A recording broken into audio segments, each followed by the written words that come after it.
All right, take it from All the right, top. DJ, you need to be as surprised as you were the first time. Can't. Sorry. Yeah, I was gonna. Oh boy. Ugh.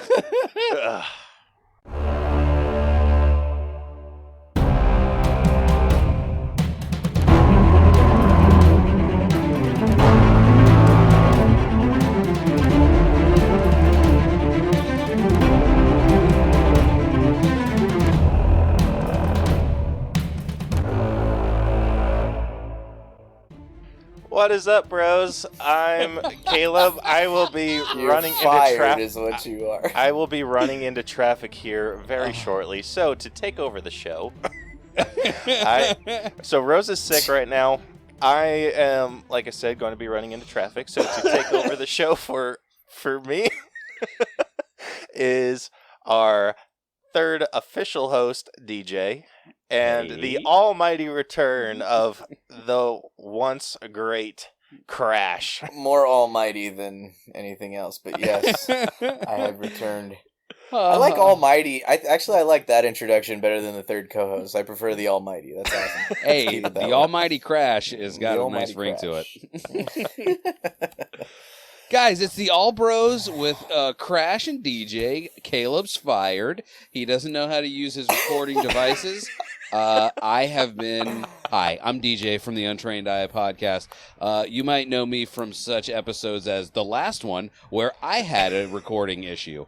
You guys don't know about it, but Vic was supposed to be a surprise for me, and he was, and you guys missed it. It was a heartfelt reunion. We high-fived, we hugged, we cried, we exchanged business cards. It was amazing, and listen, you missed it all. But the point is Vic is back. Crash is back. He's back and better than ever. The boys Crash, are back in town. Yep.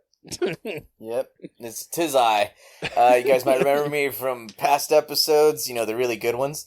And if you'll recognize his voice from every fourth episode where we play his promo. There you go. Hey everybody, it's me. Yeah. Dude, I only have 4 freaking promos, and 2 of the shows don't exist anymore. Oh, I'm so sorry, because I know I'm one of them. Well, and listen, and one of them is headed up by a movie moron, possibly. We won't name any names, but he might have scored Scott Pilgrim so incorrectly that he should have his podcast license revoked. Wow. Yep.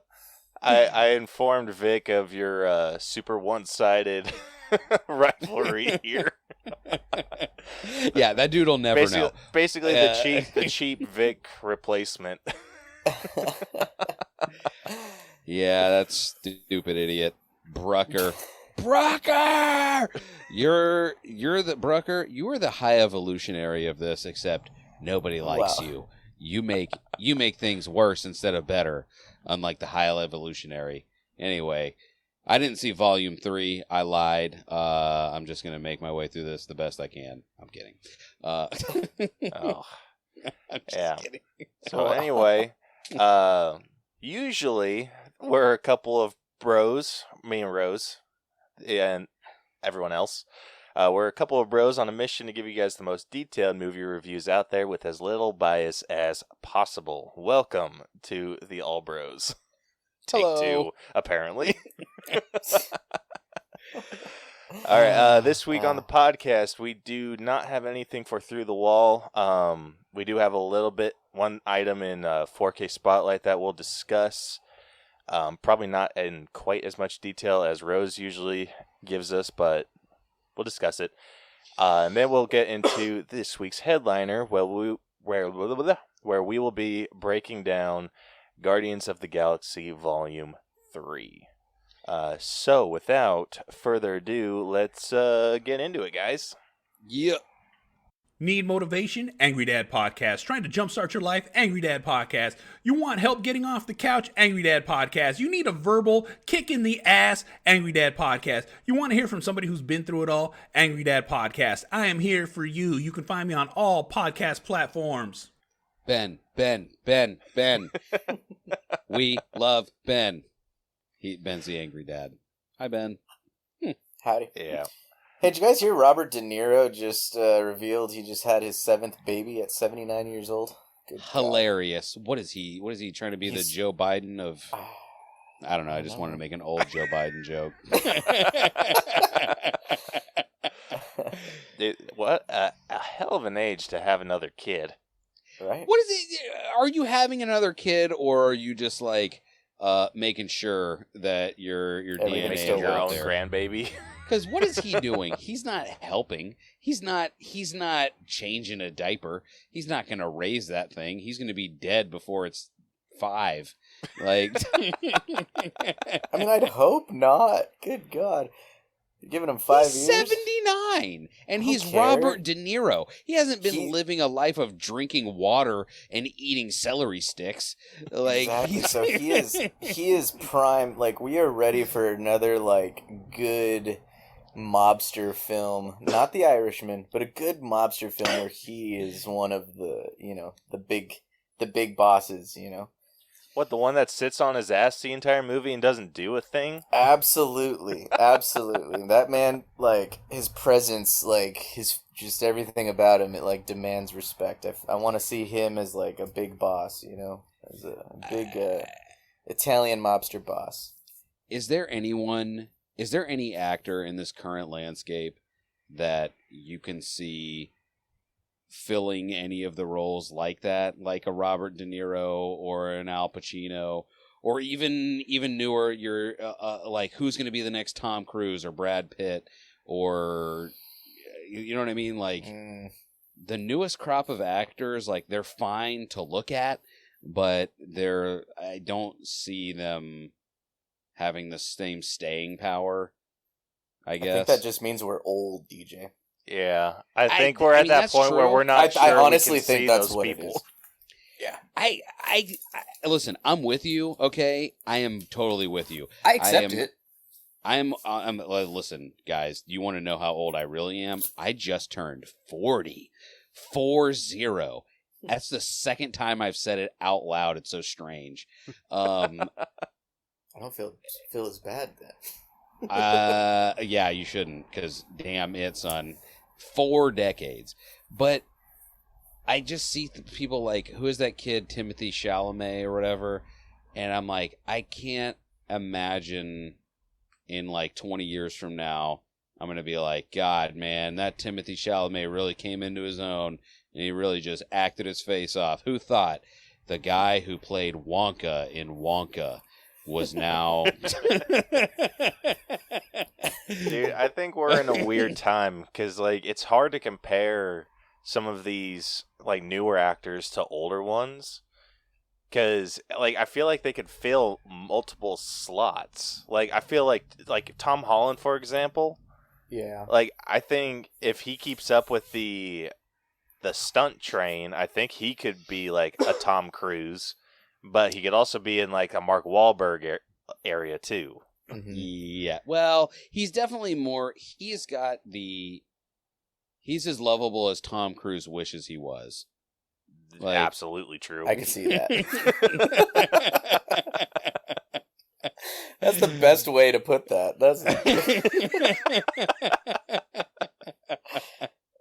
But like, I don't know. I've been watching recently. Who's the guy? Do you guys watch Barry, the TV show? Or whatever, the thing on HBO Max? Mm-mm. No, but I love Bill Hader, though. Okay, so I got to tell you, I mean, Bill Hader doesn't quite fit this bill because he would be in the older actor category. That is one of the best shows I have seen. And I say this hesitantly because I don't want people to go, it's as good as that show. No, but it is like on the same level as... I would say Breaking Bad, in the sense that, like, it is funnier. Like, there is, like, some comedy to it. It's way darker, but it is shockingly well acted. Like, Bill Hader is he is far and away a better actor than I ever could have imagined. Like, I knew he was a comedic actor, but what he does in that show is incredible. And I don't know, like, it makes... it makes me sad and gives me hope that we will still have things like that from maybe unexpected places like Bill Hader. Like maybe there is, who knows? Maybe Timothée Chalamet will be the guy. Maybe Tom Holland will be the guy. Maybe whoever it is, I don't know who else there is. Who is another main male actor that is younger right now besides those two? Exactly. That's my point. That's my whole point. Is like 30 years ago, hold you would like Jack Dylan Grazer's pretty good. He played the Freddy in Shazam. name one other thing he did. It. He did It. Like IT Man or no, he was It? in It Chapter 1 and It Chapter 2. He was in Ron's Gone Wrong. He's been in a lot of shit, dude. I think I don't know. Again, I'm putting everyone on the spot, so it doesn't really count. But I want to say like 30 years ago, if you said who are the main like male actors right now, you'd be able to rattle off like a dozen easy. Whereas now you're like, I mean, there's the guy that did the thing, and it was pretty good, I think. Yeah. Speaking of guys that did a thing, Ant-Man and the Wasp: Quantumania is coming out on 4K this week. Hey, listen, Jonathan Majors did a thing. It was very good. He's the one who remains. Dude, I'm excited for like. So Vic, have you or Crash, whatever, Vic? Either have one. you heard? Have you heard any? Like, what's the last episode you listened, like MCU wise, of ours, or have you? I have not listened to a podcast in a long time. Like I said, I think the last episode I listened to, which was whatever episode you guys did last, which was This is a Mario movie, right? the Mario movie. Yeah, Super Mario Brothers. I am very excited for this episode then, because we went in and like tried to like crunch down all of the MCU movies into just mine and Rose's scores. I see. So we have your like Far From Home, like yours and DJ's Far From Home score, which is, like we've stated, is lower than our original score. Bullshit. Such bull. Um, I'll never so- forget when they revealed that. That was just good God. So we have not done phase 1 or 2. So we personally haven't scored phase 1 or 2. And I think part of 3, whichever one, like Guardians of the Galaxy Volume 2. I think that was in phase 2. That would be. Or was that 3? That'd be 3. I think that's 3. Okay. No, Well, either way. it's basically from Iron Man to Guardians of the Galaxy Volume 2. We have not ranked those movies. So you're doing like a separate ranking for those, for like just Marvel movies.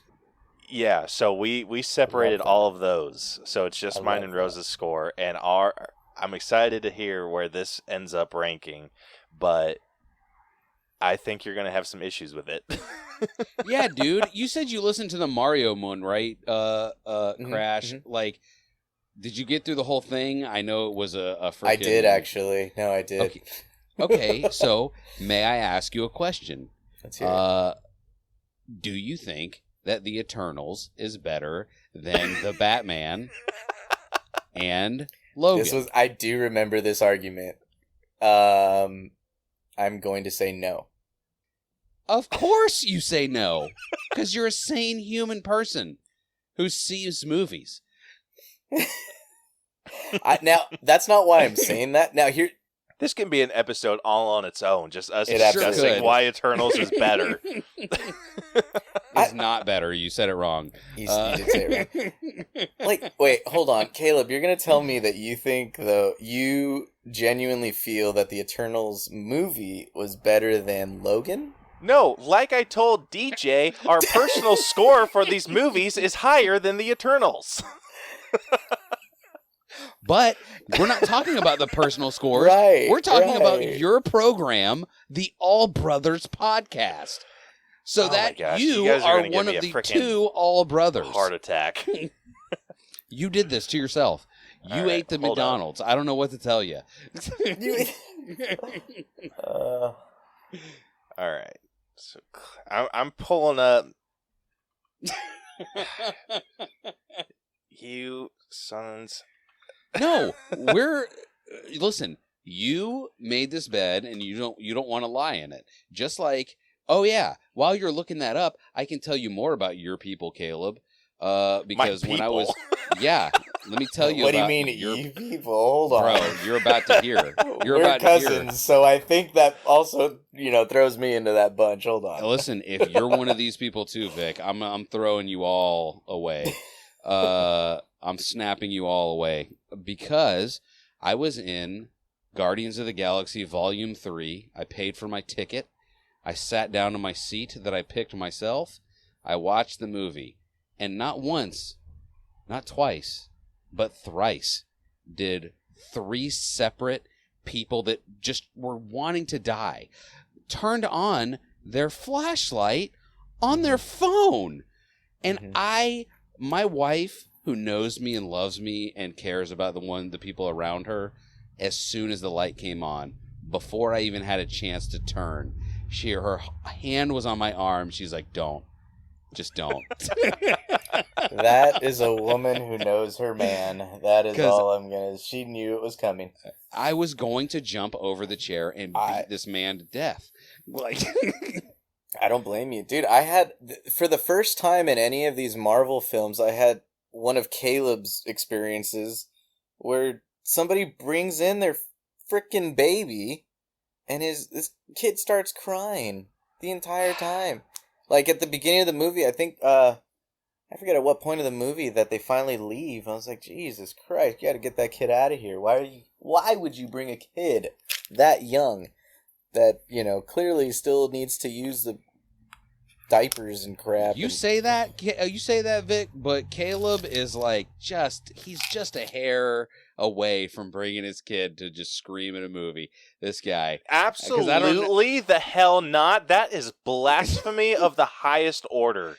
He says that, but this is also the guy that's like, I don't mind checking my phone every once in a while if it's under my shirt or okay, something. my wife checked her phone. That was not me. I'm just saying, in Donald Trump's New America, I'm going to make sure that he makes people like you and those 3 people that need to be shot into space. All you movie ruiners are being shot into space. That's what I'm doing to all of you.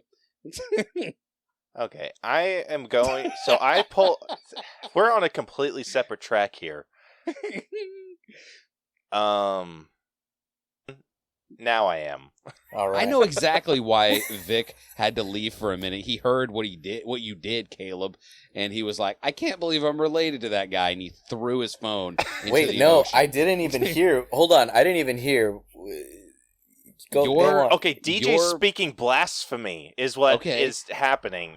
Or I'm speaking what happened, and Caleb and his wife are people that like to take out their cellular devices during movies and go, little swipey swipe, oh, how's the kid doing? Oh, what's going on? Hey, look, I just wanted to let you know that blah, blah. Oh, yeah, I guess you can't see me. I'm pretending to talk on my phone. Basically, Caleb is, as I was saying, in Trump's New America, I will be on the committee of shooting people that do anything in movies other than watch the movie into space. And Caleb will be on the first rocket ship out of here. Oh, man, that is such bullshit.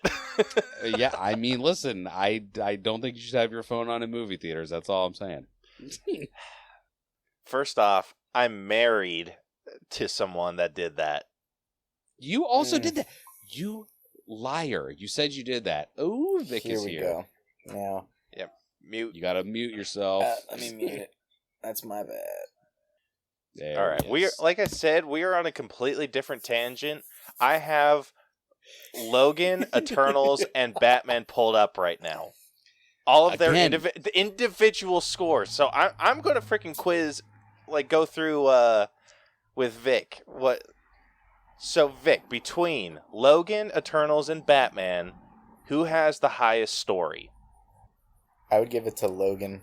Exactly, it is. What about writing? I think you would. I was gonna say I would think the Batman would probably have better writing than but I mean I think Logan's right behind it. I don't think the Eternals is anywhere near that, like their caliber. All right, so we gave Logan and Batman. So the difference between Logan and Batman was 1 point in the writing category. Okay, and that's the fair. Eternals was down a few points from this. So it's like a 3-point difference. Bro, you're using some Fox News fuzzy numbers right now. What had better? What had better acting? I would probably give it to. I'd probably give it to Logan, and Batman would be second. All right. Well, we gave Batman higher, but like barely. I'd say it could go either way. It could go either way. Okay. What about character development? Logan. Sorry. Yeah, we gave it to Logan. But what came in right after Logan? Because if it wasn't right after Batman, Logan was wrong. Batman. Okay, because that's any other answer was wrong. But go ahead. All right. What had the better effects? Logan. But hold on. I mean, and that's where you can go like, Eternals might have eked it out just because. Well, I wouldn't even say that they're better. It's just that because of what the Eternals are, like, there's more of it. There's more of it. Like, Batman isn't going to have that much because he doesn't have superpowers or anything. Yeah, but we take the practical into consideration too. Then I would probably give it to Batman. Exactly. That's exactly what we did. We so how the fuck, Caleb? Okay, so listen. So Batman. So Batman was got the highest effect score, then Eternals, and then Logan. But they were close. I mean, that's a classic. That's a classic. You know, having DJ on your show or me on your show, where it's like quality and quantity. Like, yes, there's more of it in the Eternals, but do you have the Batman or Logan like quality? Is what I'm just kidding. All right. Music. I can only make that joke now because you could see me and know that I'm joking about that. So, music. Batman. I think the Batman would. Now, I love DJ's because I love DJ's argument for that. No, I know. I heard that you gave it to them more. That you gave them a higher score for that. But I love DJ's argument for it. Because what can you do with Batman that you can't do with any of the other ones? I loved that argument, and that was the best and only argument that you need. So I commend you for that one, DJ. All right, we gave Logan and Batman the same music score with an 8, and we gave Eternals a 9. Motherfucker. That's wrong, by the way. Incorrect. All right, just for shits and giggles, it should have been 2 9s. Even if I changed. Even if I changed okay, hold on. So what you're saying is you botched the numbers somewhere else. No, if I changed the music score for Eternals, bumped it down to where Logan, Eternals, and Batman are, the Batman and Eternals would be on the exact same level. Again, still wrong. That can't be. Just something's wrong. I'm telling you, you need a third party to come in here and check these stats because not certain parties. All right. What about costumes? Costumes. I think would go 2. to Bat. What do you mean? We gave it to 2. 2 of them had the highest score. I would give it to... Well, I think I know who got the highest scores, but who I think it should be would probably be Batman and then Logan, because the yeah. Dude, name one iconic look from Logan. I was gonna say that is I where wouldn't give it because of I wouldn't give it because of an iconic look. I would give it because the shit that they like. I guess you'd put that in effects though, huh? Like all the gore and everything that came out of that. You'd probably put that with the effects. Yeah. Okay. The gore and stuff. It's just seriously just like outfits. All right. Well then, I mean, on a technicality, I guess it would be. But yeah, still, so the Batman would Eternals go. and Batman tied. Okay. All right. Yeah. And most of that went to the frickin' Penguin.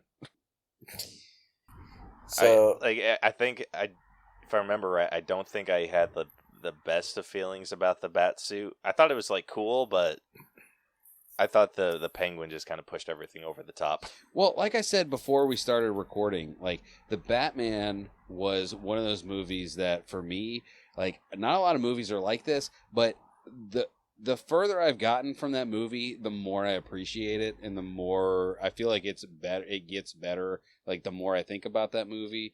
Whereas, like for the most part, if I have an opinion about a movie, it stays pretty static. And I don't know. I think the Batman only appreciates with time.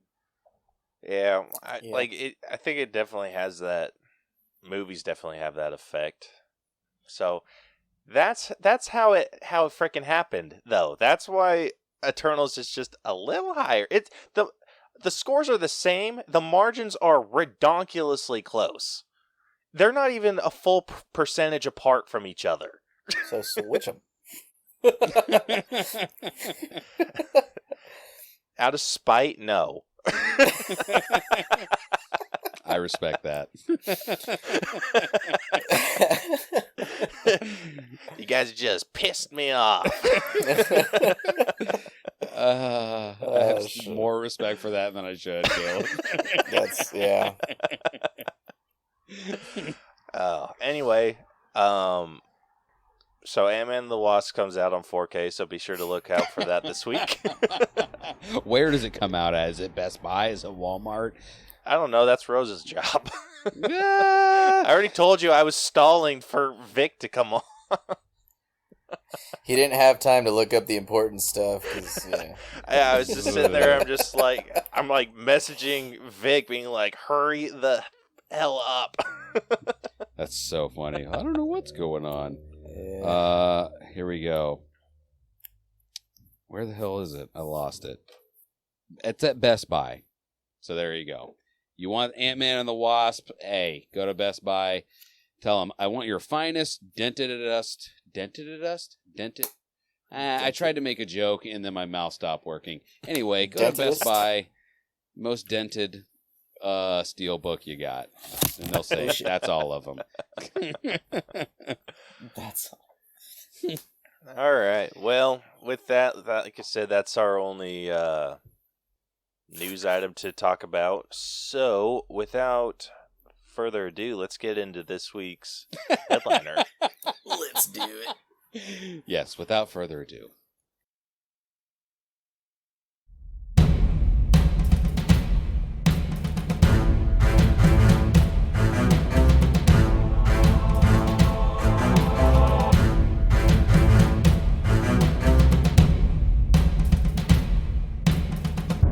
Alrighty, before we get into this week's headliner, we did ask and we received some answers to our question of the week. And for a first on this one, we actually got some responses from YouTube as well as TikTok this time. Hey. Oh, shit. Yeah, so for those of you that don't know, we asked a question of the week on our social media, and we asked, what has been your favorite song that has come from a Guardians of the Galaxy movie? So I'm just going to kind of blow through some of these, because a lot of them are like repeats. But first one is from a Darth Vader on YouTube that said, "Come and get your love," which is freaking classic. Agreed. Molly Hoffman said Wham Bam Shang-a-Lang. Don't know it. You don't know that one? Not off. Like, if you sang 2 seconds of it, I might know it, but... It's just the Wham Bam Shang-a-Lang. All right, Don't know that one? I still don't know. They play some good Sam Cooke on the second one, too. Yeah, that one's the shit. Let's see. BLSD Dub said Mr. Blue Sky. So that was the intro to Volume 2.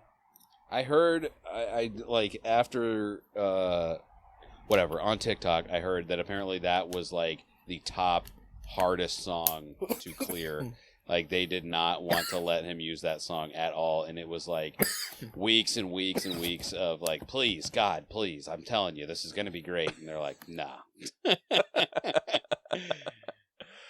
All right, next we got Astro Boy 117 who says, Brandy, you're a fine girl, which I freaking love that song. Such a good That's one of my karaoke songs, too, man, not gonna lie. Dude, that's a good one.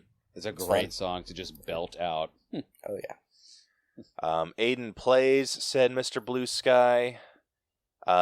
Galactic Evan said In the Meantime, which I think that was for the trailer for Volume 3. Yeah, what was the other song that was only in the trailer?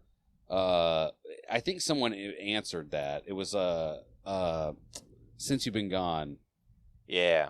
Since You've Been Gone.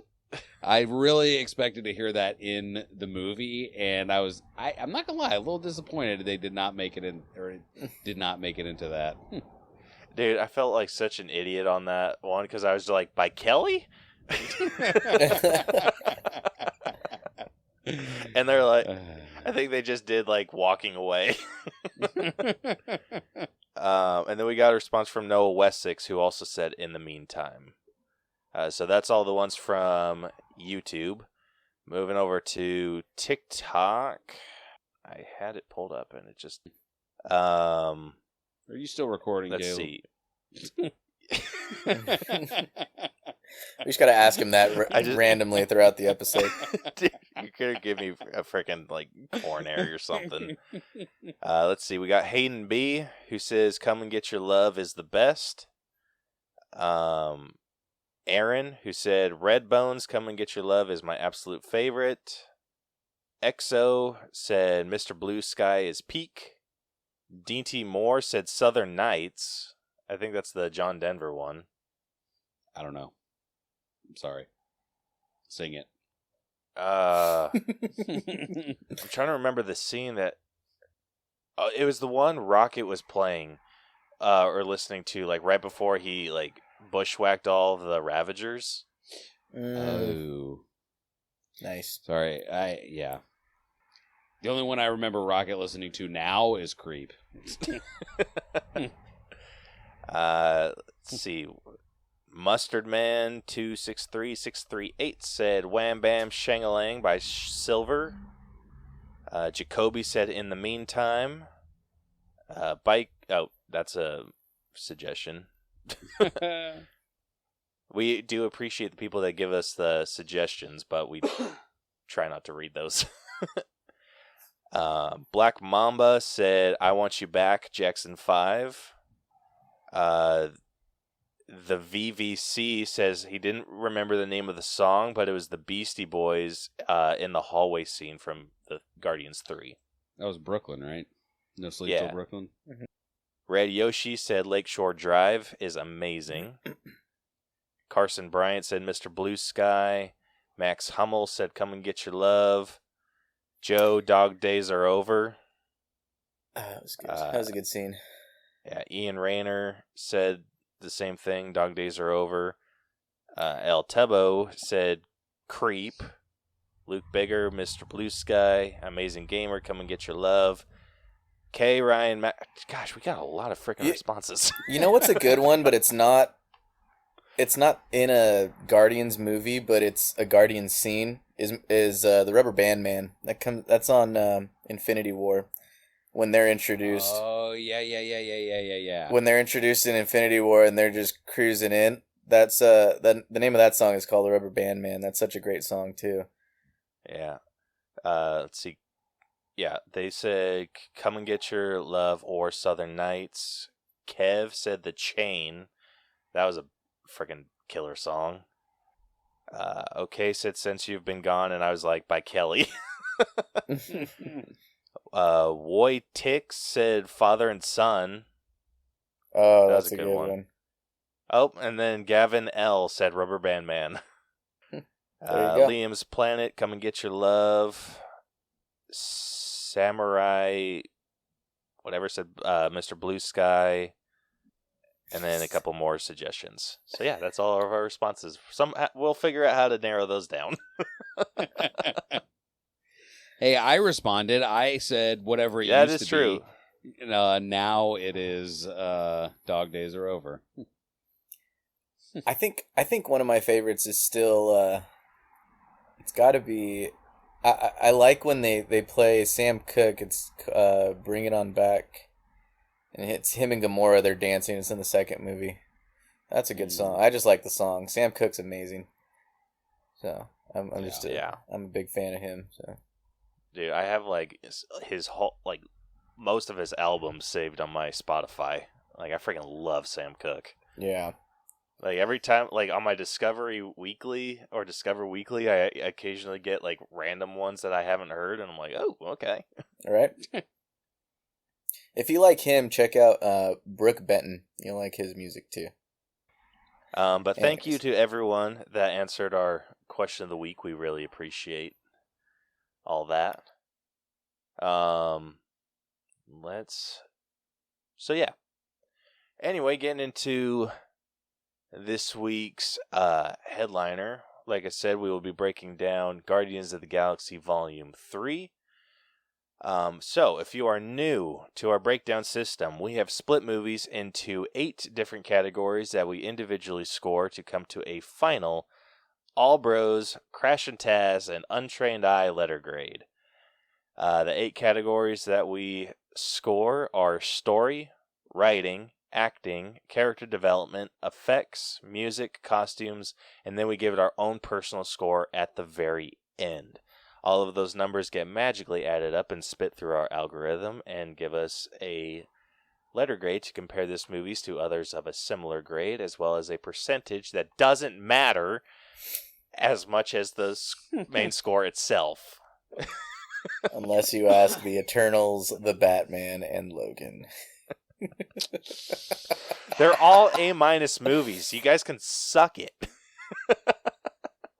No. Then don't give me the percentage, Caleb. Then don't give me the percentage if you don't want me to think about it. You know what? I think our ranking, the percentages serve a purpose, and the purpose is to piss people like you off so they continue to listen to the show. Listen, people, write in. Tell Caleb that the Eternals deserves to go down below the Batman and Logan. If you could change the way Sonic the Hedgehog was going to look, then you could change this too. Listen, start a campaign.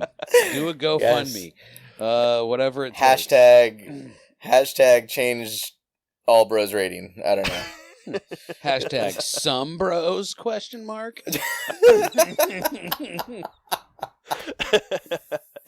Thought this was the All Bros. Hashtag Almighty Crash is back. I mean, what? So Rose helped us out ahead of time. He already put in his scores and had some comments about some stuff that I'll bring up here later as we go. But since Rose is not here to give us our favorite segment, Reading his with Rose... His opinion doesn't matter? Oh, gotcha. Oh. I'm kidding. So I will be reading this one. So if you have not seen Guardians of the Galaxy Volume 3, you probably need to stop listening right now, because we will be spoiling the entire freaking movie for you. So without further ado, here is the plot for Volume 3. At their new headquarters on Nowhere, the Guardians of the Galaxy are attacked by Adam Warlock, a sovereign warrior created by their high priestess, Aisha. After Adam overpowers them and seriously wounds Rocket, he is stabbed by Nebula and forced to flee. The Guardians are unable to tend to Rocket's wounds due to a kill switch made by the company OrgoCorp embedded in him. They travel to OrgoCorp's headquarters to find the override code. As Rocket lies unconscious, he recalls his past. As a baby raccoon, he was experimented on by the High Evolutionary, a scientist who sought to enhance animal life forms and anthropomorphic species to create a counter-Earth. Rocket befriended the High Evolutionary's other test subjects, the otter Lila, the walrus Teefs, and the rabbit Floor. The High Evolutionary was impressed by Rocket's intelligence, but furious that it exceeded his own. The High Evolutionary perfected the anthropomorphic... Oh boy, that's a word. Anthropomorphization process with Rocket's advice, but ordered Rocket's brain to be extracted and his friends incinerated. Rocket freed Lila only for the High Evolutionary to kill her. Rocket, in rage, mauled the High Evolutionary and shot his guards, but Teefs and Floor were killed in the chaos. Alone, Rocket stole a spaceship and fled. In the present, the alternate version of Gamora, who has joined the Ravagers, helps the Guardians infiltrate OrgoCorp, which is owned by the High Evolutionary. They retrieve Rocket's file, but discover that the code has been removed. The group speculates that Thiel, one of the High Evolutionary's advisors, has it, so they depart for Counter-Earth. They are followed by Aisha and Adam, who are ordered by their creator, the High Evolutionary, to retrieve Rocket for his brain. Upon arriving, the team is helped by residents in tracing Thiel to the High Evolutionary ship. Drax and Mantis remain with Gamora and Rocket as Peter Quill, Groot, and Nebula travel to the High Evolutionary's ship. Nebula is forced to wait outside by guards as Quill and Groot board. Drax and Mantis chase after Quill's group. The High Evolutionary initiates his destruction and planned recreation of Counter-Earth, which kills all life on the planet, including Aisha.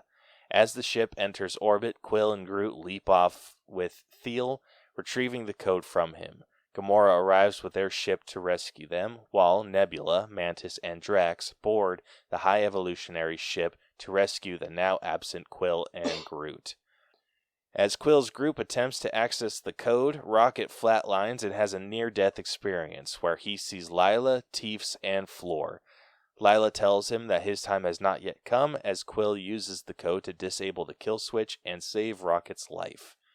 Nebula, Mantis, and Drax come across hundreds of imprisoned humanoid children on the High Evolutionary ship before being captured. Quill's group sets out to rescue the three, who are placed in a chamber with monstrous obelisks.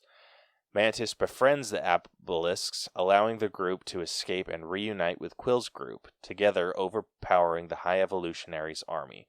Kraglin and Cosmo arrive on Nowhere, and Cosmo creates a telekinetic tunnel connecting Nowhere to the High Evolutionary ship to free the captured children. Rocket discovers imprisoned animals on the ship before being attacked by the High Evolutionary, but the rest of the Guardians help subdue him, leaving him to perish on his ship. The Guardians rescue the animals and lead them aboard Nowhere. Quill nearly dies trying to cross over, but is saved by Adam, who has had a change of heart after being saved by Groot. In the aftermath, Quill leaves the Guardians, bestowing the captaincy to Rocket before leaving for Earth to reunite with his grandfather, Jason. Mantis embarks on a journey of self-discovery with the obelisks. Gamora reunites with the Ravagers, and Nebula and Drax remain on Nowhere to raise the rescued children. In a mid-credit scene, the new Guardians, consisting of Rocket, a fully grown Groot, Cosmo, Kraglin, Adam, Phyla, one of the rescued children, and Adam's pet Blurp, take on a new mission. In a post-credit scene, Quill eats breakfast with Jason. And the legendary Star-Lord will return. What do you guys think that meant? Do you think that means that Chris Pratt as Star-Lord will return, or that just someone will take up the mantle of Star-Lord? I think he's going to get a solo film. That would be dope. It didn't say that the Guardians were going to return, just said Star-Lord was going to return. Yeah, I could see them giving him a solo. You know what I would really like to see them portray? Like, they kind of like the Old Man comics, like an old man Star-Lord. Isn't there an old man Star-Lord comic? They have an old man Logan. They have an old man... Oh, like what the movie was kind of based on, right? Yeah. Frickin' hell. Sons of bitches. Yeah, so they have old man comics for a wide variety of characters. They have one for Black Widow. They have one for Hawkeye. They have one for Star-Lord. They have one for a bunch. Like, I think old man Star-Lord would be a really cool movie to see. Like, especially to see him, like, maybe how he ages maybe faster than all the other Guardians or whatever the situation may be there. Like, I think that'd be really interesting. Since he's an ego progeny, would he age faster, or would he eventually, like, slow down? Well, my thought was that he was half human, and then the celestial part of him got cut off because they killed Ego. Well, there you go. So I think he's back to just like 100% human. But anyway, that was the end. Everything that came before that. Oh my God. Guys, listen to me. People were saying, I was even like jokingly being like, ha ha ha ha, I'm going to cry so much in this movie. LOL, I'll shed a tear. I mean, listen, there have been MCU movies that made me go, ha. But this one, there was stuff happening pretty much the whole movie. I'm like, hey, enough movie. I get it. It's everything's sad, and I'm going to miss these people more than I thought. Why are you still doing this to me? Oh my gosh, dude. This had some freaking gut punches. So many. Dude, I was pretty good. Like, there was like moments where I was tearing up. And like I was like holding myself back because I was in public. 3 times minimum. I cried 3 times in that movie. Yeah, but dude, one of the things that got me so freaking hard was, I think it was either Nebula or Mantis that said that, or was talking to Drax and said, like, you weren't meant to be a destroyer, you were meant to be a father. And I went, my God. Yeah. Nebula said that. Oh my God, dude, that wrecked me. Like, it was right there. It was still an unexpected line. And Jesus Christ, that movie. Like, listen, I know we haven't actually really said anything about the movie yet, but the MCU made a big oopsie daisy when they decided to, like, go along with Disney and fire James Gunn. Like, it is a travesty that dude is not going to be making any more MCU movies. I'm glad to see whatever he's going to do it with the DCU, but it is a shame that we are not going to get any more MCU movies out of him. Dude, no joke. Like, I'm real bummed, but I'm super excited to see what he does with DC. But I mean, holy shit, can he make a movie? And by the way, I saw, I want to say like a couple days after the movie came out, he did an AMA on Twitter, and he said the only stipulation is it's got to be a yes or no question. And a couple people asked, and he just said yes. Obviously, he didn't elaborate, but the story that we got from Volume 1 to Volume 3 was pretty much, for the most part, his vision from the very beginning. Like, that it was all, this third movie was always going to be Rocket's movie. Basically the main beats that happened were going to happen. I don't know. He didn't get a lot of pushback apparently from Kevin Feige and the like for what he did, which I thought was really cool. I hope they use this as ammo for future projects where they're like, hey, if we just leave them alone, like, they'll make good shit. Well, I've talked about this to death, and I feel like hopefully I said it on this show, the last time I was on, is the main problem with MCU movies, I feel like, is it's all about the tease. Like, the whole movie is the tease of like, ooh, the next one, can't wait to see what happens in the next one, and nothing is just like a contained story where you just are like, wow, this was an awesome movie. I wonder how this is going to fit into the rest of what's going on. And this was that. Like, this was that to a T. Like, this had everything to do with what came before it, but it wasn't like, ooh, you're never going to believe what happens when Nowhere the Skull shows up. Like, no. Like, it was what it was. It was a beautiful story. It was a beautiful end to a trilogy. And, yeah, I cannot say enough good things about this. By the way, I said near the beginning I was going to put a stipulation on everyone. This movie is getting very high marks from me, like maybe the highest. I'm willing to be talked down, but we're starting at the top, and I'm going to need to be talked down. So I'll read off. So Rose freaking went above and beyond. I freaking love him. So he had a little write-in for the story, and he says, this is the most personal Guardian story we have ever gotten. It's not a mission to save the galaxy this time. It's to save a family member, and I love that so much. The heartbreaking backstory for Rocket that was explored had me bawling and was tough to watch at times. Yeah. Agreed. Yeah. Yeah, so he ended up giving story a 95. Dude, and I'm having a hard time disagreeing with him. Like, I love that this wasn't a saving the universe story. Like, it was kind of like it was contained to like the world, or to a world, like, or actually not really. Like, they didn't save shit other than Rocket. They saved. They saved the rest kids. of the animals. They saved Save the the kids and the animals, and yeah, but I mean, a a whole whole planet planet freaking did blew get up. destroyed. Yeah. Technically, they saved Adam Warlock. Ish. Dude, if there was anything that I had an issue with, it was Adam Warlock. It was Adam Warlock. Yep. So that was something that I was too.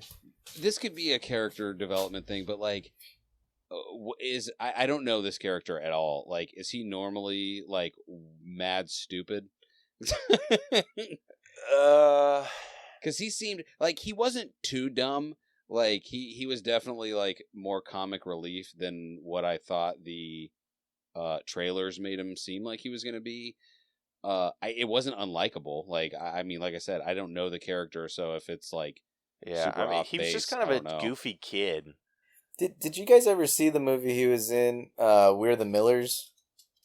Yeah, no? Dude, that movie's freaking hilarious. It's hilarious because of him. Yeah, but so okay, DJ, it's basically it's the story about this guy who's a drug dealer, and he loses his boss's weed, and his boss then tells him, "Look, you could pay me back by going to Mexico and bringing over a little bit of weed." And so he looks like a drug dealer, so he's like, okay, he puts this fake family together, and the dude that plays Adam Warlock is the son. And in that entire movie, he is just so, like, I don't even know how to describe him. He's an idiot. And, like, I still got those same kind of vibes the way that he was in that movie in this one. And I was like, so he was one of my bigger, like, I don't know. His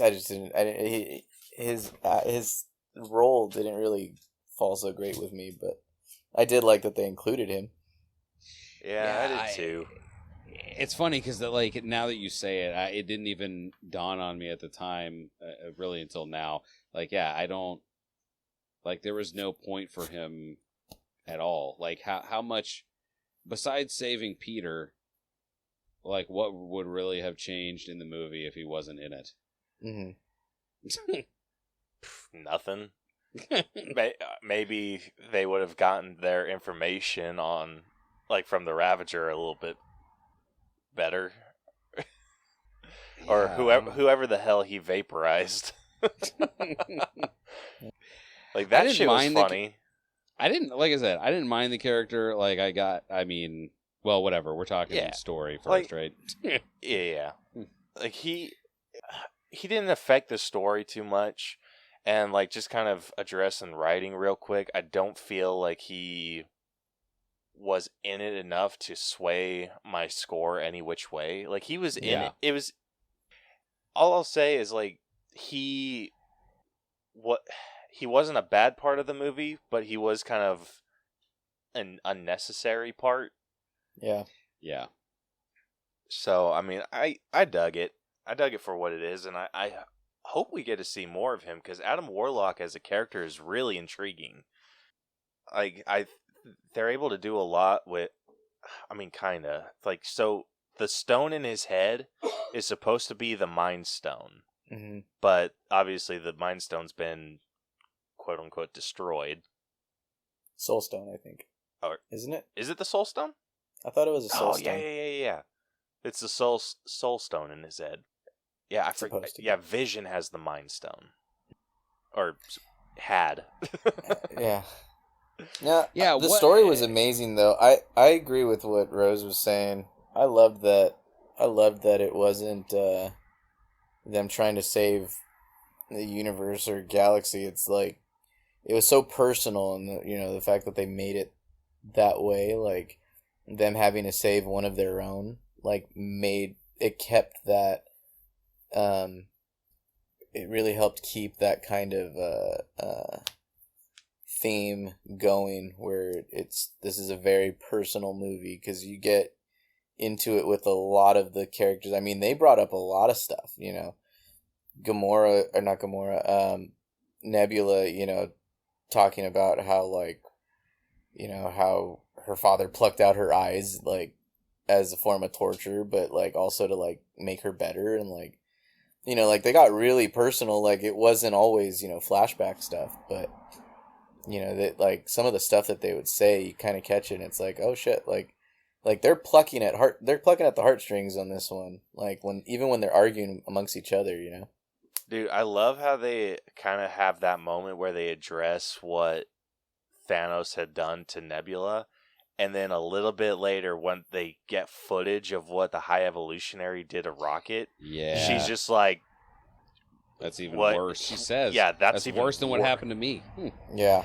Yeah, and I'm like, coming from Nebula, who's like damn near 90% robot. Like, right? Well, damn.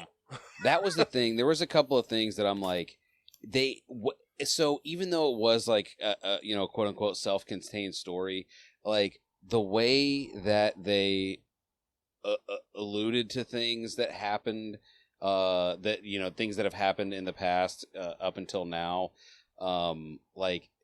first of all, just the fact that they were like, they're really like the only family in the MCU. You know what I mean? Like they're the only.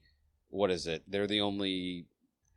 I keep wanting to say Avengers. I don't know. I can't think of the right word. But they really are like the family. And what is the last thing that happened to them? Like, all of them got snapped away except for Rocket and Nebula. And like those two were the closest. But they wanted their family back.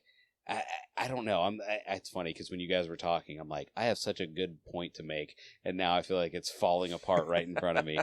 But all I'm saying is like, it's that like the urgency of trying to save Rocket it seemed to be like added to by the fact that like they basically just got back.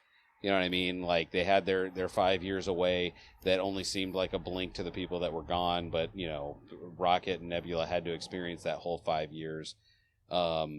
You get another hint of that whenever Rocket wakes back up, and what is the first thing he asks is, where's Nebula? Is she okay? And then when she finds out that he's okay, like, I might cry just thinking about that, because like when she heard him talk, and she like grabs her face and is like, just doesn't like that's not her. You know what I mean? Like she's the one that is steely in the face of danger, but she's right there in the middle of it, and she hears Rocket and just about loses it because like they are the closest. And I don't know. It was, like I said, it was a beautiful end to this trilogy. Yeah, I don't know about you guys, but I'm pretty much in line with what Rose said. I'm sitting at a 95 when it comes to story. Like it was damn near flawless. Yeah, I would be right above there, or right at there, the 95. Yeah, well, I'm going 97. Well done. All right, moving on over to writing. This was incredible writing. Going into what Rose was saying about that, he says, top-notch writing from Gunn with this one. Every Guardian gets their moment to shine and gets the perfect send-off. Yes. Rose, yeah. Jesus Christ, from beyond the grave, you're doing it.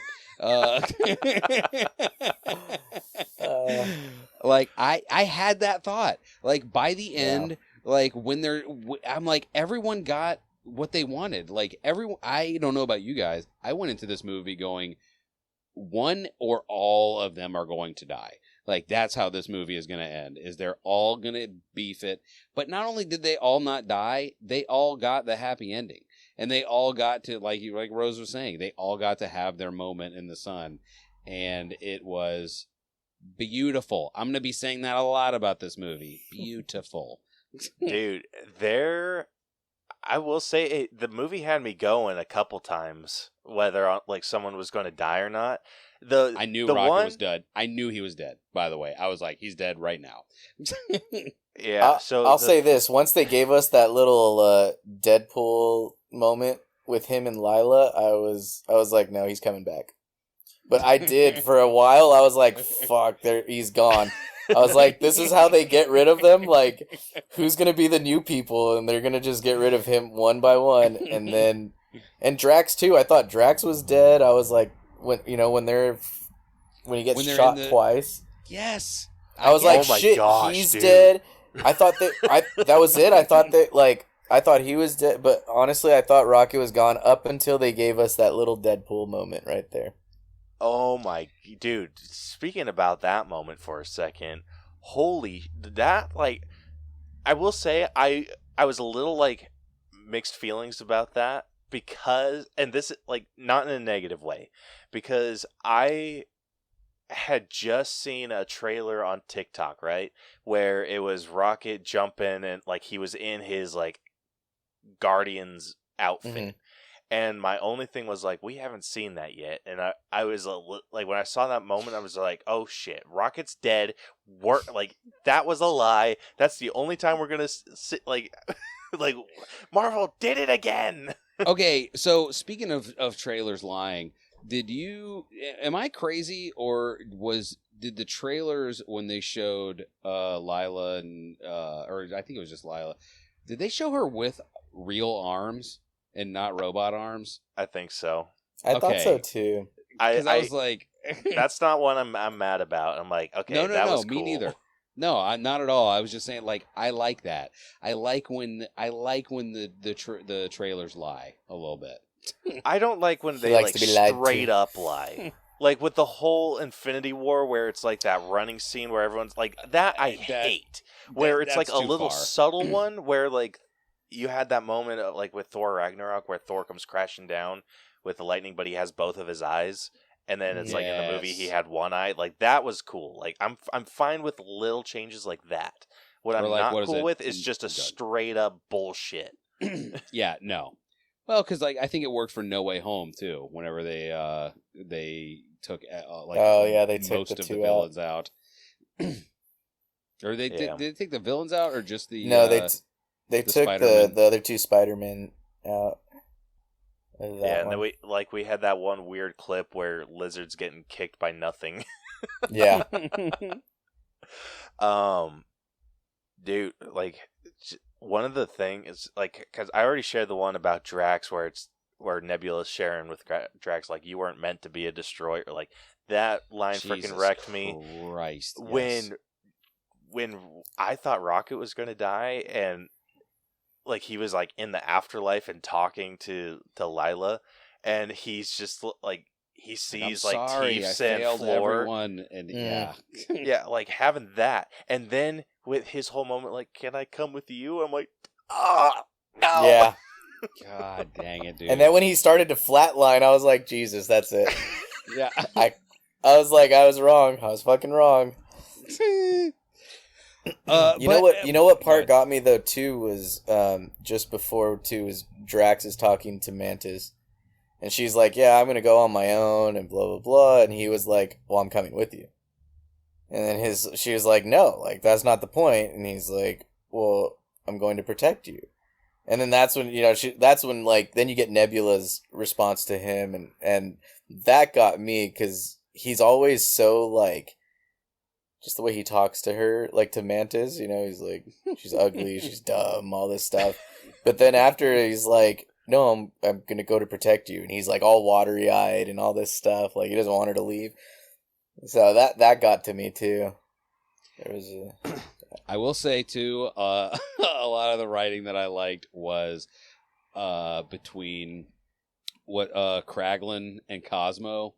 When he's like, dude, that was a joke that just kept on giving. And again, by the way, it wasn't for nothing. It wasn't just to laugh. It had a payoff. Where like, and she's a good girl. Boom, smashed. I knew you didn't mean it. And then again, his storyline with the arrow, and then seeing oh my gosh, seeing Yondu. Yondu. Oh. I lost my mind. I was like, I couldn't. It was good. I kind of like when I saw him, like, oh man, because that's the last time. Like we Absolutely. all thought we saw the last time, and oops, we really saw it in this movie. Mm-hmm. And then he does it, and he's badass, and you're just like, this is. I mean, really, everyone got. We say that all the Guardians of the Galaxy got their moment, but really, everybody got their moment.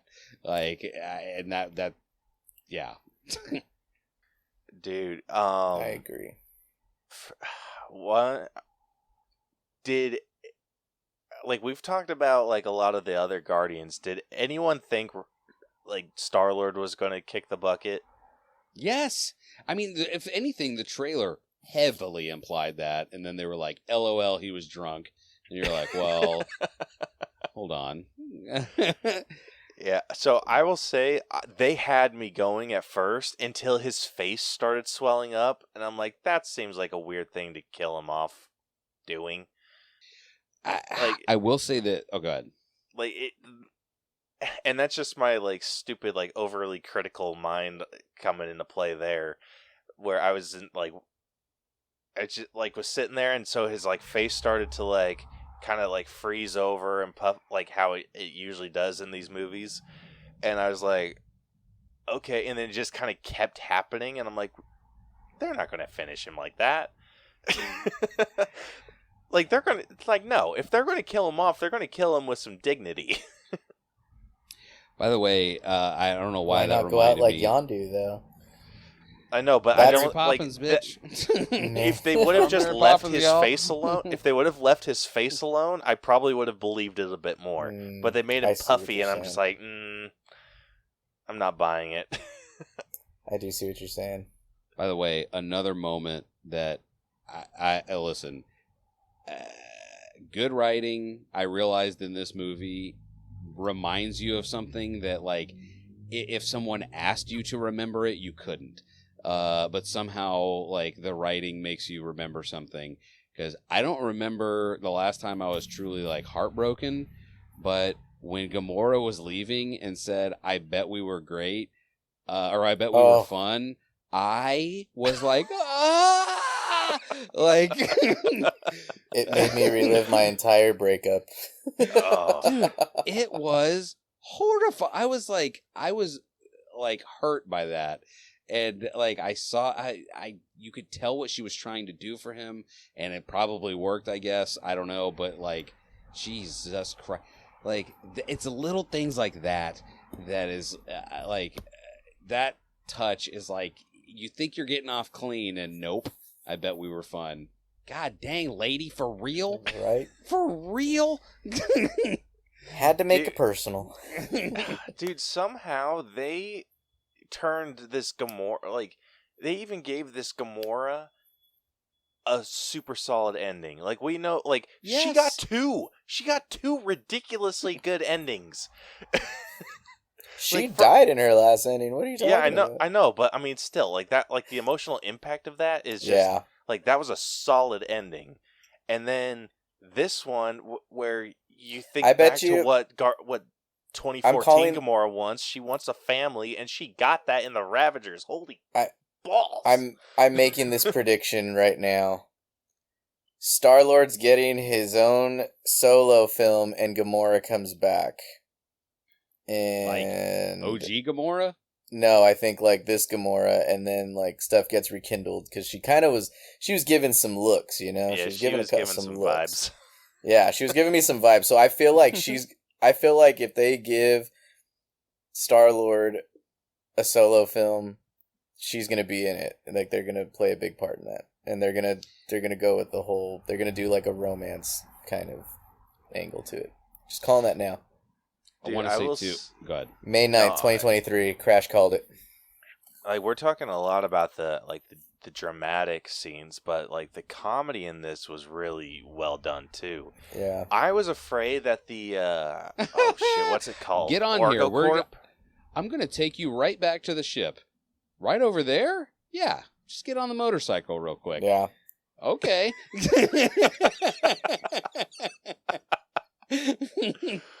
No, when they were at that Argo Corp place. Oh, with Nathan Fillion and them. Yeah, with Nathan Fillion. I thought that was going to play off so dumb. I'm like, oh great, like this is just another cheesy like, haha, we got away thing. But it turned into like a big freaking situation, and it was great. Well, I freaking love that James Gunn had his wife get shot. I love the like running joke of like, dude, I got one of those too. It's the freaking boss's cousin. He's like standing right there. Like, oh, this guy makes me sick. I freaking loved that. That was so good. By the way, too, you can't. I mean, this is definitely going to go like slide into acting as well. But god dang, dude, everything written for the High Evolutionary was freaking Chef's Kiss. He did an amazing job too, dude. That is peak villain. Like you don't get much better villain than that. Absolutely not. How do you think he compared to Gore? He was so much better than Gore. I don't like. I think Gore's motivations were really solid. Where his, like, they set his motivations in place really well, where it's just like he's constantly improving, wanting to create like the perfect world, perfect society, and then you see how far he freaking takes it when Rocket realizes like, oh, you're not, like, when he laughs at Rocket like, you're not going to this Earth. Like, no, you're absolutely right. I agree, and you know what? I think I was always disappointed with Gore just because I love him in the comics. So I feel like they didn't do him as much justice, you know. But yeah, I think you're right. I love the High Evolutionary. I mean, listen, I know that. I mean, I didn't know Gore like that. Like my only run-in with Gore was in the Thor movie. So I really liked him a lot. I mean, clearly he's not as intense, obviously, as the High Evolutionary, but I still do hold him as one of like the top tier MCU villains. But I think it's interesting that like the High Evolutionary seemed as dangerous. Like he was reckless. Clearly, he was way too reckless. But he seemed as dangerous as we are supposed to understand Kang to be, if that makes sense. Like he's just that, like that. If that Unhinged was combined with Kang's like cunning and I don't know what the other word is I'm looking for, but like if it was if those two were combined, like that guy is the frickin' he's definitely the next Thanos. Oh yeah. So Rose ended up giving this a 94 for writing. Wrong. Where are you sitting 98. at? 98 Rose. Wow. Where are you sitting, Vic? I'm sitting at a 96 with the writing. I love the writing in this. I just loved all the, like I said, even all the send-offs, all the emotional parts, man. Like, fuck, they got you good. Actually, scratch that. 97. For them to make me cry solely because of, like, dialogue, and go to 97. Yeah, I'm keeping it steady with my story score sitting at 95. All right, going on over to acting, we have Bradley Cooper, who voiced Rocket, Palm Clementif. Boy, I can't wait. Rose, I hope you're listening to this right now. Wait until he gets to the high evolutionary. Go on, keep going.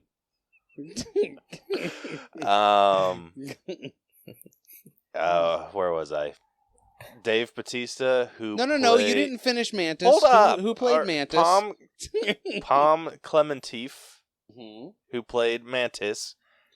Dave Bautista, who plays Drax. We got Karen Gillan, who plays Nebula. Vin Diesel, who plays Groot, or as he's became known in this one, Swole Groot. I heard someone call him, I don't know if it was James Gunn or not, but that technically the Groot at the very, very end is King Groot. Yeah, I was going to say, I love that they made him look like like the way he originally gets introduced. I thought that's really cool. I pointed that out to my sister and her boyfriend after the movie, and they had no idea. Yeah. Wait, can I pause you for 1 second? I want to say one more thing about writing to keep it to the 98. I felt like this, and it was confirmed by James Gunn, but I really felt like this at the moment. At the end, when they're all around each other and Groot says, "I love you guys," I immediately had the feeling of we understand him now. And that was confirmed. That wasn't him saying that. That's why they didn't react to it. That was you as the viewer have spent so much time with the Guardians that you can now understand Groot as well. Dude, that's exactly what I thought. Because no one else reacted. I was just like, wait, did Groot just speak? Yeah. And, oh, dude, that was fantastic. Sorry, that was for writing as well, but I think that'll kind of bleed into acting too. So, let's see who else we got here. Mariah Bakalova, who voiced Cosmo. Sean Gunn, who played Kraglin, and apparently Young Rocket. And then we have Chris Pratt, who played Peter Quill. Oh, and Will Poulter, Adam Ward. They did not put these in order. No, I don't know. Did they put them in appearance order, or it's just sorted by credit? No, in credits order. But that's messed up because they have the onset Groot, whoever Steamy Blue Liver was. Steamy Blue? Oh, yeah, there he is. Yeah. Hoop Toe, and then Peter Quill. That's so strange. Yeah, I'm looking to see if there's anyone else. Oh, Zoe Saldana, Gamora. Oh, yes, of course. Okay, yeah, that's it. Sylvester Stallone. Yeah, and then Nathan Fillion. Where the hell is this high evolutionary? I know. I'm attempting to say his name. Do it. Chuck Woody Iwuji. I don't even see him on the credits. Are you on IMDb? Yeah, I am. Yeah, he's at the top. Wait, what? Oh, that's why. I just immediately started scrolling. I mean, again, we've established it's in crazy people order. So, Yeah, and so Chukwudi Iwuji played the High Evolutionary. And, dude, whew, he was fantastic. bro, I don't know if you're going to try and do a top 3. I am going to fight to make the entirety of the Guardians of the Galaxy to be just one pick. One entity. Yeah. So Rose said, "This is Rocket's movie, and the vocal performance Bradley Cooper gives is nothing but amazing. His best work in the franchise. Chris Pratt's emotional scenes and Palm Clementif's comedic bits were both standouts for me as well." Dude, So it sounds like his top 3 is Bradley Cooper, Chris Pratt, and then Palm. It's funny because as soon as he said that, or as soon as you read what he said, that Rocket scream, or the Bradley Cooper screaming after Lila died was, I never thought I could feel such a way about a raccoon screaming in pain and agony, but that made me feel some type of way. Dude, you want to talk about feeling some sort of way? What about when he freaking called himself Rocket Raccoon? That was amazing! Right? That was they could have played that amazing. so ridiculously cheesy, but the way he's like, "'Cause I'm Rocket Raccoon," like, he said it. I saw this. I saw a theory that the High Evolutionary is from Earth, and their backup for that is I mean, he made alternate Earth or whatever it was for all those animals, but their main thing was like how much was written in English, like around him. Like there's no reason for there to have been so much in English, and it all ended with Rocket, reading like, "Hey, from North American continent, species raccoon." Like, why was that written in English? I mean, well, he said the High Evolutionary said that he was always intrigued with Earth. Now, the people that I heard talk about this address that, and they're like, really? In the entirety of everywhere, Earth was the most interesting of all of them? Of every single one, Earth was. Like, maybe, but I don't know. Either way, it was great. It was a great move to make it English so that you could see that he read raccoon and was like, wait, that is me. Oh, man. Dude, I loved that little moment where he's freeing all the other raccoons, Mm-hmm. and then he's looking around at all the other animals and just yes, because I feel like Rocket's always been super distant or he's always been about himself though too. Yeah, he's always thought of himself as his own thing. He's not a raccoon. He's better than that. We saw why. We saw why that's how he was, is because he was not that way. He wanted to be a part of something, and then it was taken from him violently, and that was his whole deal. In volume 1, it was just him and Groot, and they had no interest in being a part of any other group with anybody. And now we kind of have a little more light on why that is, because his experience with getting close to people is, I'm going to lose you or fail you. It wasn't just lose you, it was, I'm going to fail you, and just did not want to have to deal with that again. And then kind of made the full circle of no, because what did they say? I try not to watch or listen to any reviews or anything before I'm going to do this show. But the one point that somebody made that I saw was if you look at what happens when he is a young raccoon and all of that happens with Lila and Teef and everyone, he runs away. And then when they're back at the very end, he's like, we're not running anymore. And they go after him. So it really is his story coming full circle, and yeah, a beautiful moment. as it were, a beautiful movie with a beautiful moment. Yeah, it was a super solid moment. Yeah. Where are you guys sitting with your acting scores? So, I think, did I say what Rose gave it? No. Yeah, He you gave said it a that. Oh, 96. did he say it? I missed Oh it. no, he didn't say that. I'm sorry. I remember the order. 96. Yeah. So Rose gave it a 96, and honestly, I might be giving it a little higher than Rose. I'm like 97. Like, it was so. Yeah. Everyone did such a good job. Like, there was not a single person's performance I had an issue with. No. Will Poulter, but I think that I was was gonna more say, what was written than him. Yeah. I'm going 99, and it really only is because, honestly, and this is what I mean by talking me down, is like, I would have been 100 had we not talked about Adam Warlock a little bit and kind of been like, yeah, I guess he kind of was there as like, for whatever reason he was there. But I didn't mind it, like, but it was kind of like, I guess it wasn't completely necessary. I'm probably sitting at like a 97 myself with this.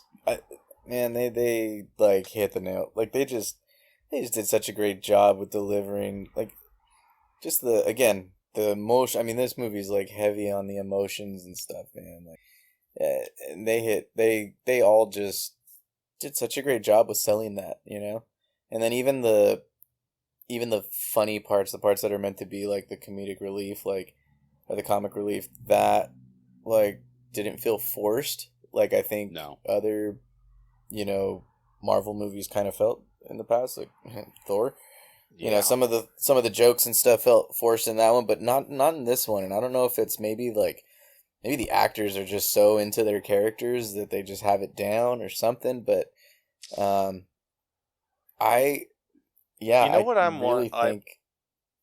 would put money down that this was partially like a spite thing, because a lot of things that have come out from this movie has been James Gunn, Chris Pratt, and like a bunch of the other Guardians being like, we don't like how we were treated in Endgame or in Infinity War. Mm-hmm.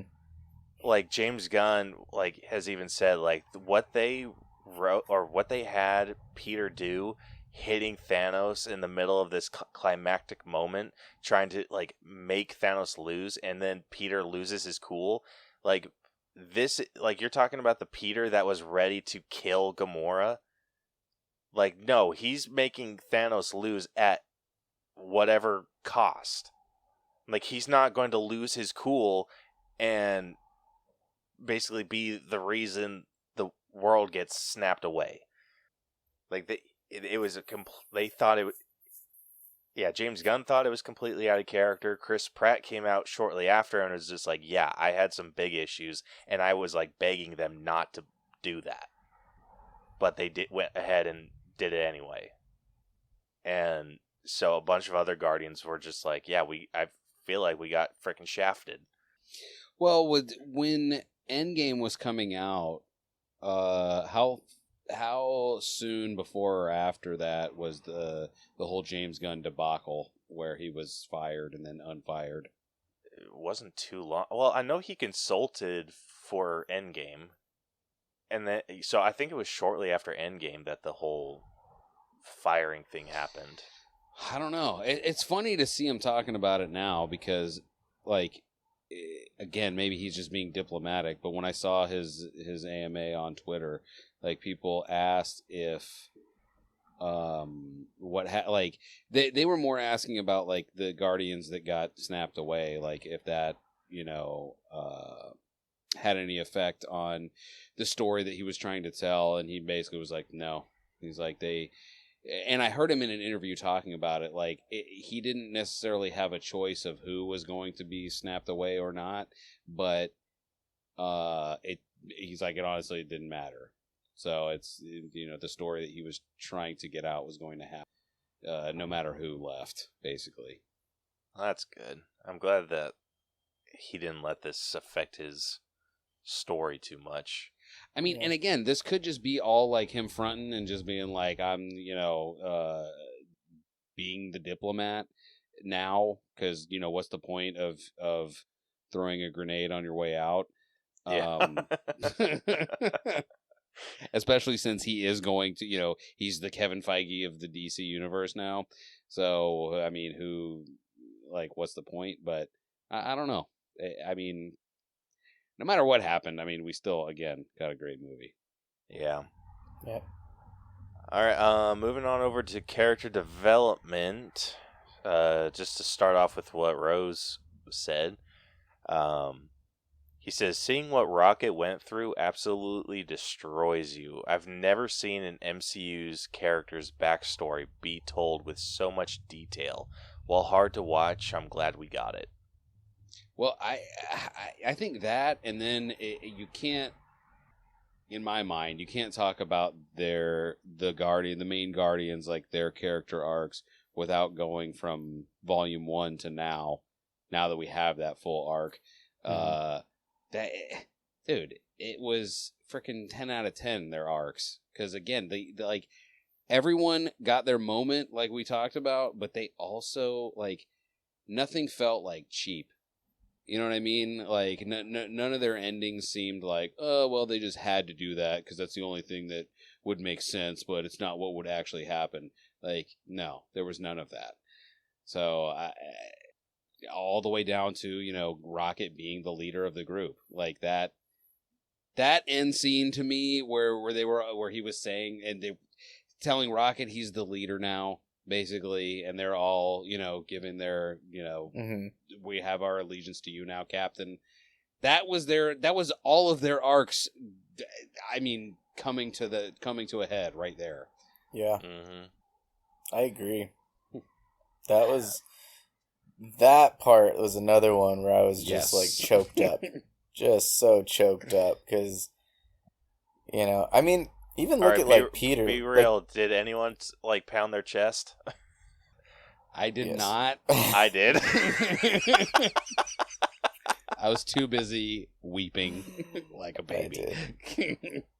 No, I mean, even Peter, like you're saying, that's like all of their full arcs. Because like, look at Peter. He was always, this is my ship. I'm the captain. I'm the leader. Blah blah blah. But then, like you said, he's so like, he's got this change of, I don't even know, just character arc. Well, yeah, his character arc where he is just, now he's like, so he's willing to like pass on the reins and, and like, no, you've got this. Like, I've got to go do my own thing. I've got to do this. And they grew. They all grew. Oh, yeah.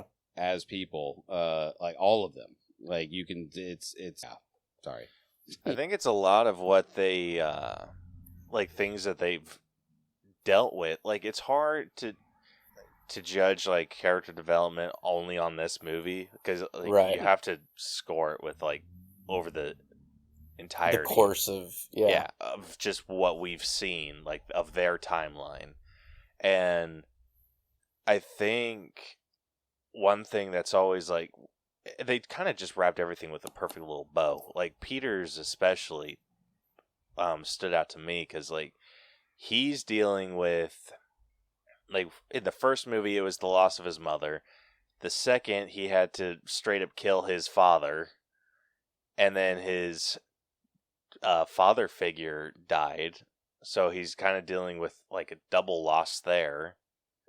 And then like and then the Infinity War, he loses his love, and then it's just like in this, it's just like he, at least what we saw in the holiday special, you see that Mantis is his sister, and he's just kind of like super excited about that.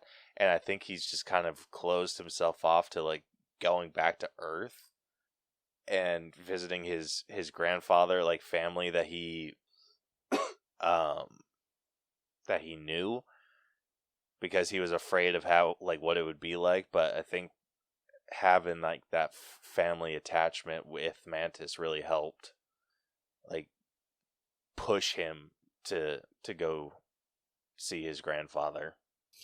And I would say if you wanted to say there's one arc that only really, I mean, kind of only technically happened in this movie, it is this Gamora. Because technically that's not the one that we knew and loved. But even her arc, like she got enough time.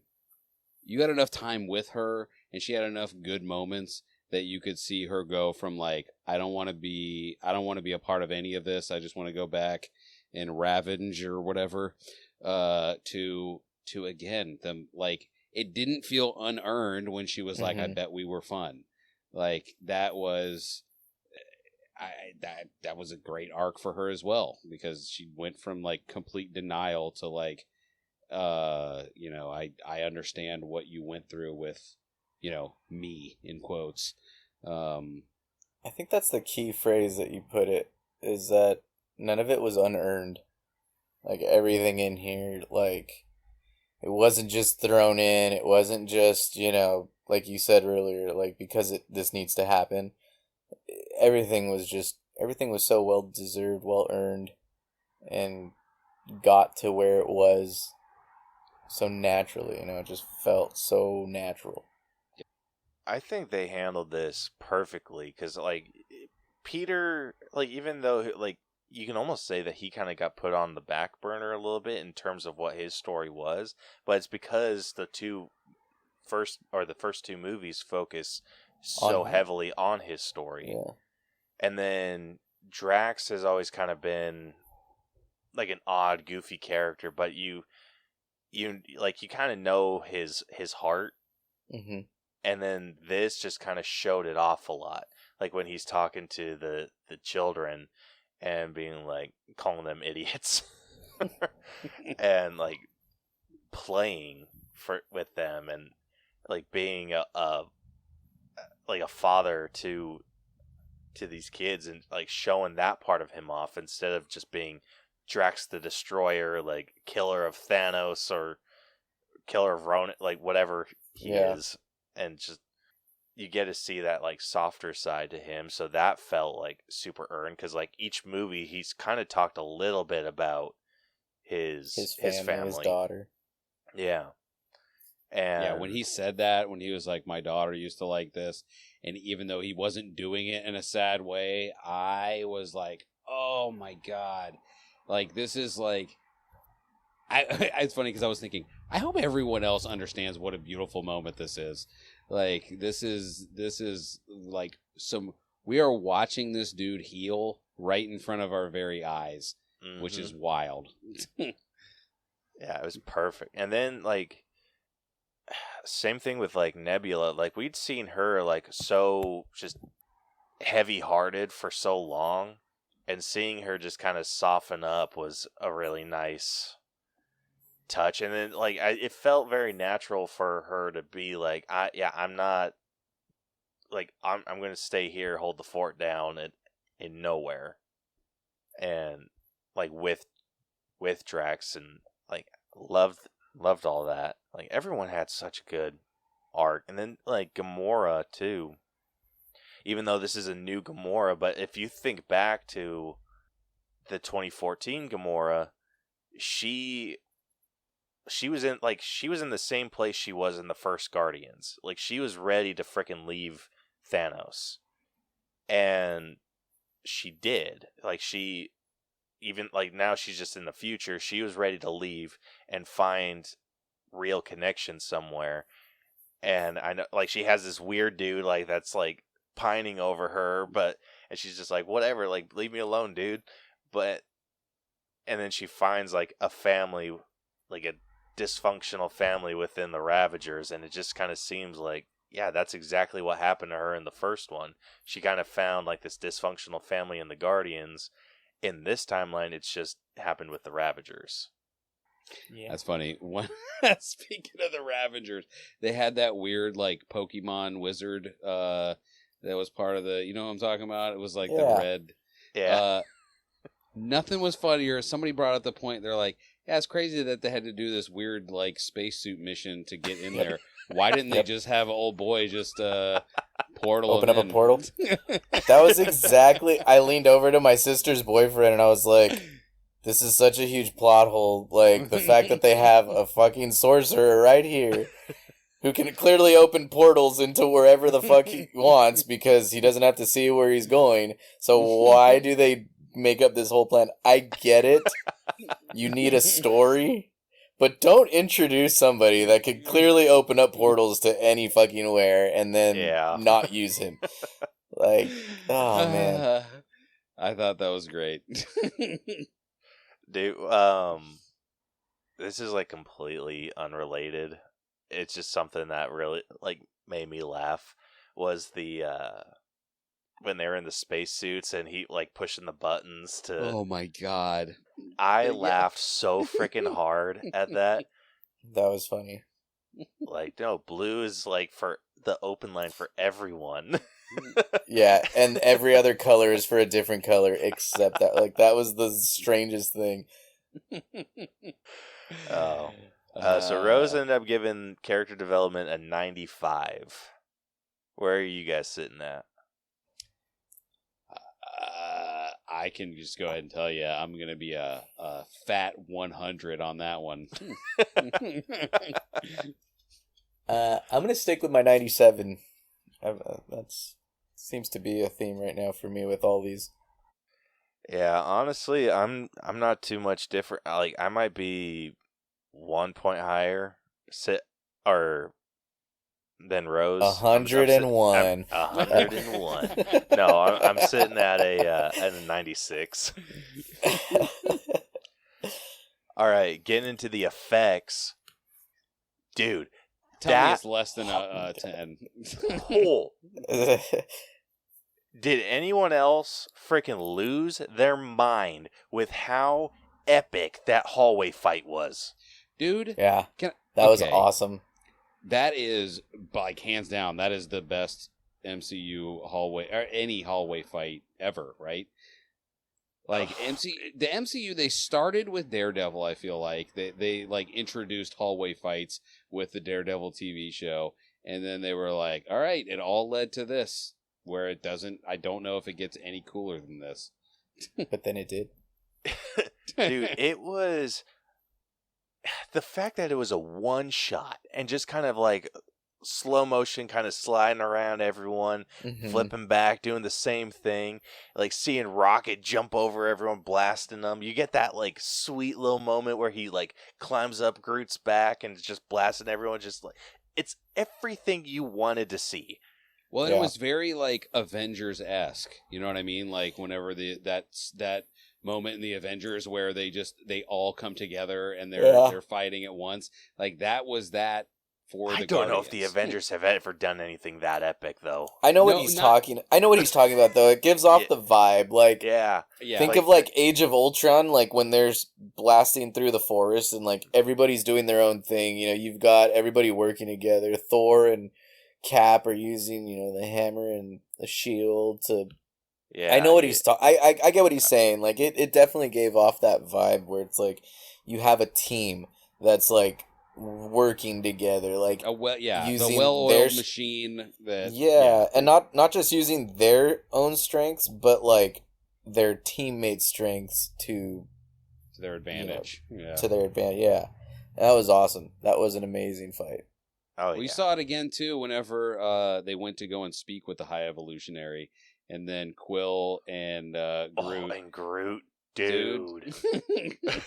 That was cool. That when he, I liked how he just it shows him like only giving him the 2 blasters, but then when he opens up everything, it's like holy shit, dude! Like you are, like, man. Just when you think Groot can't get any cooler, that's why he had to get swole. He jumps out a window and he can fly. Yeah. Oh my gosh. Actually, he fell with style. He fell with style for sure. Dude, that, oh my gosh. I can't think, like, I think you can definitely tell that, like, within the effects, there are moments where it comes off a little rubbery. Where? But like I'm thinking like when Drax is like thrown or anytime they're like sliding around or jumping and like doing like a corkscrew type of move, like that kind of stuff feels like a little bit mannequin-esque, but it works within the scene.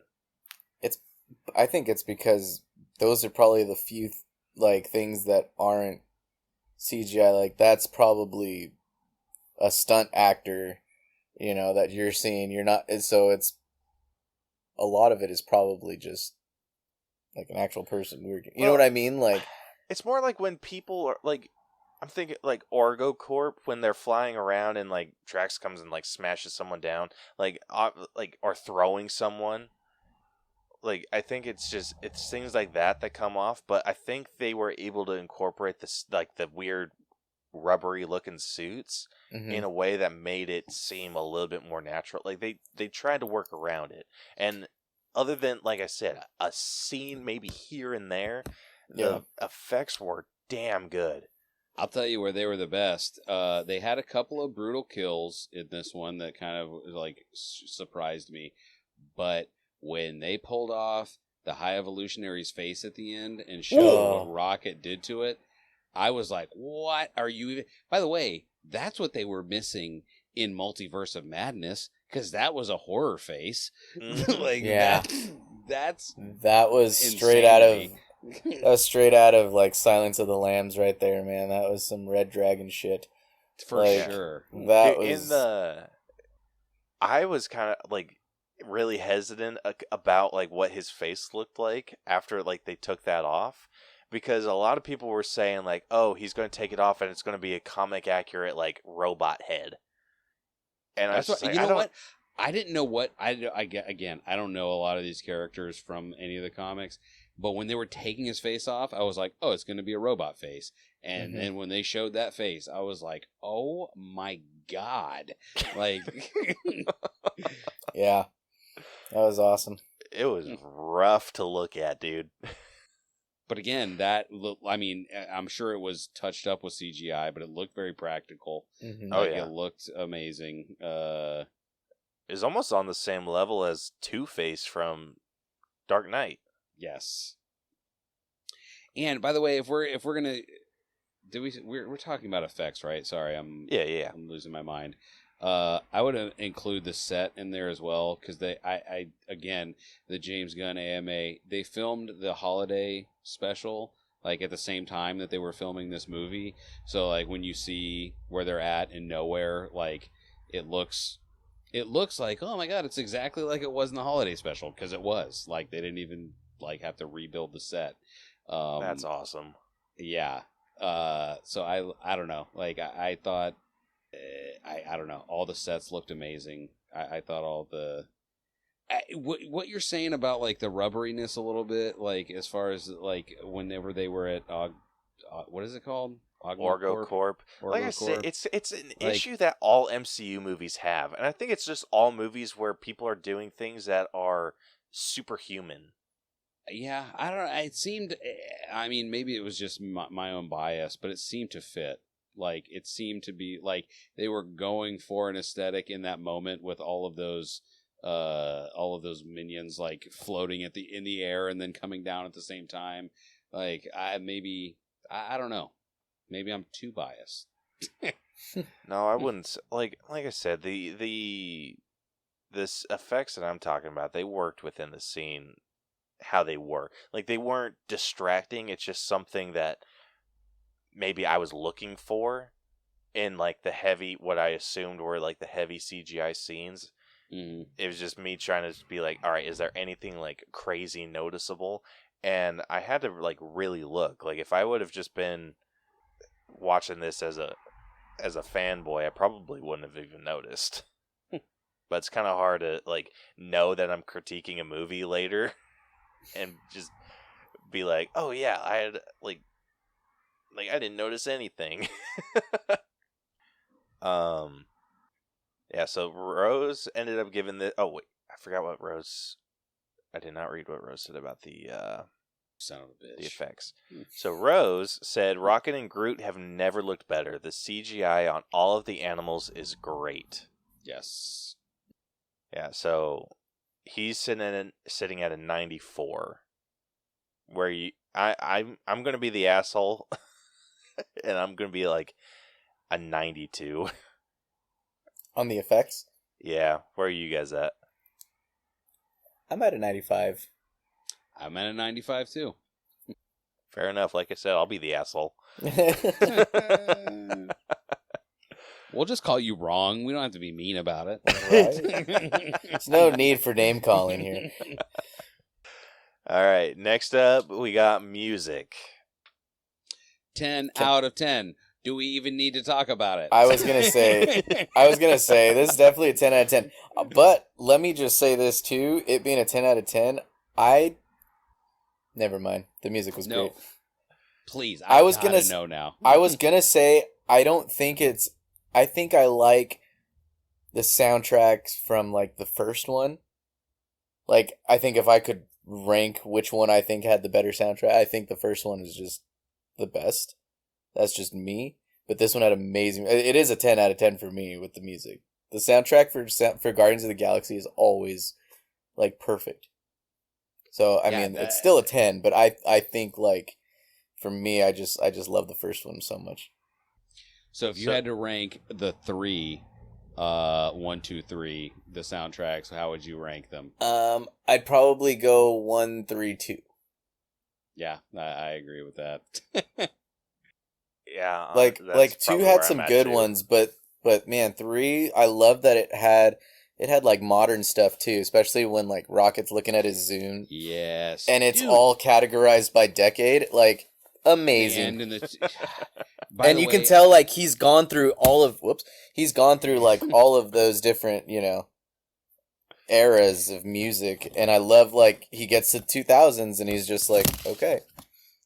Dude, when at the beginning when he's listening to Creep, oh my god, dude, again, like that is it's this weird thing of like it was the perfect song for them. It made me feel some type of way immediately because I already love that song anyway, but like just listen to the words and listen to who's singing it. Like it's yeah, I don't know. I agree with that. 1, 3, 2. Yeah, I'm right there with you guys.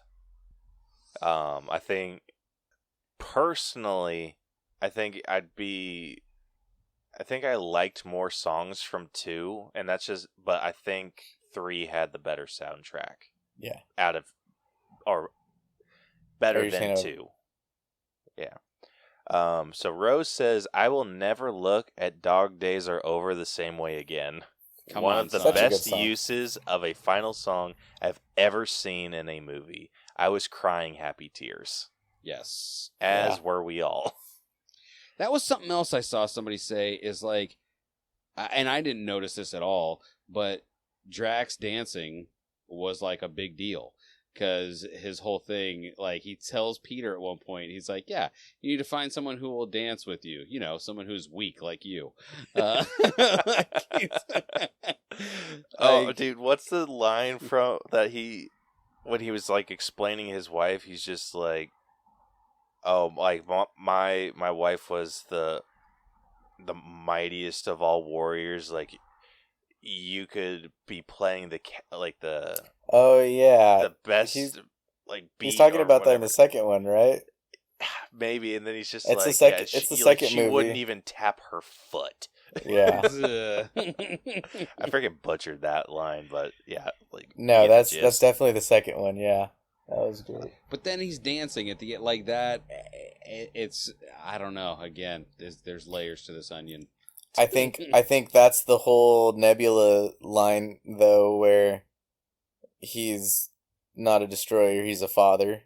Like that's what he's meant to be, and that comes with I think he's more of a protector, and I think that's why like the interaction with him and Mantis got to me.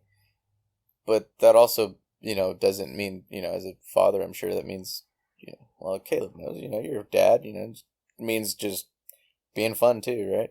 Mm-hmm. Yeah. Like it's just making mundane things as fun as you can. Right. That's pretty much sure. what it is. So I think, without surprise, Rose ended up giving this a 10 out of 10 with music. So How are does we this all get in anything less? agreement with him? Yes. I absolutely am. All right. And then we have costumes. These are out of 10? Yeah, dude, these are freaking... I'd give it a 10. How do you, what else could you give it? Like, on Cosmo alone, you gotta go 10. Like, Right. Howard the Duck was in there. That was badass. Get out of here. Yeah, Rose said Like- comic accurate Guardians costumes. Couldn't have asked for more. Yeah. You know what, too? And, like, MCU, when they go comic accurate, they do a damn good job with Yes. their stuff. Dude, when they go comic accurate, it is... They made sight. those outfits work so ridiculously well on everyone. I even like tripped out and like kind of fangirled a little over Groot at the end, you know, looking more like King Groot, you know, and I like just really big because it's totally different than when we first saw Groot ever, where he's, you know, just tall, kind of slender, but like this one he's massive. He's even got like the crown almost looking head, like just looked amazing, and I loved that. I loved that. And when they go comic accurate, I feel like that's as good as you can make that without making it look cheesy or just bad. You know what I mean? Like before you make it look bad. Like that's as accurate and realistic as you could get it. Oh yeah. They nailed this. I will say, and this isn't like affecting my score at all, there's a helmet that Star-Lord has with that suit that I wish we would have gotten to see. And it's a goofy looking helmet, but like, you know the one I'm talking about? I think so, but like, do you know why he didn't have his helmet or rocket boots or anything in this? Like, was there a reason behind that? I think someone broke it. I guess Yeah. that makes sense. I think it was during Volume 2. His helmet got busted, so he didn't have like. I think he tried activating his helmet with Yondu, but then Yondu like took and his. That's why Yondu had to. Yeah. Oh yeah. I gotta watch the Volume 1. Yeah, but I mean, dude, these suits went hard, Crazy, and they looked good on everyone. Yeah, they absolutely did. I will say, I do wish that we got to see Gamora in it, but it does make sense why we didn't. Yeah. But I mean, the High Evolutionary looked amazing. All the Guardians, the Ravagers all looked awesome. I love going back to the Orgo Corp, like as goofy as their suits looked, like I thought those were really funny. And like they actually ended up working really well too. Like I was just like, okay, great, we got these big ass Teletubbies. But like they ended up like posing a threat, which was actually kind of nice. So like really good for like tension building.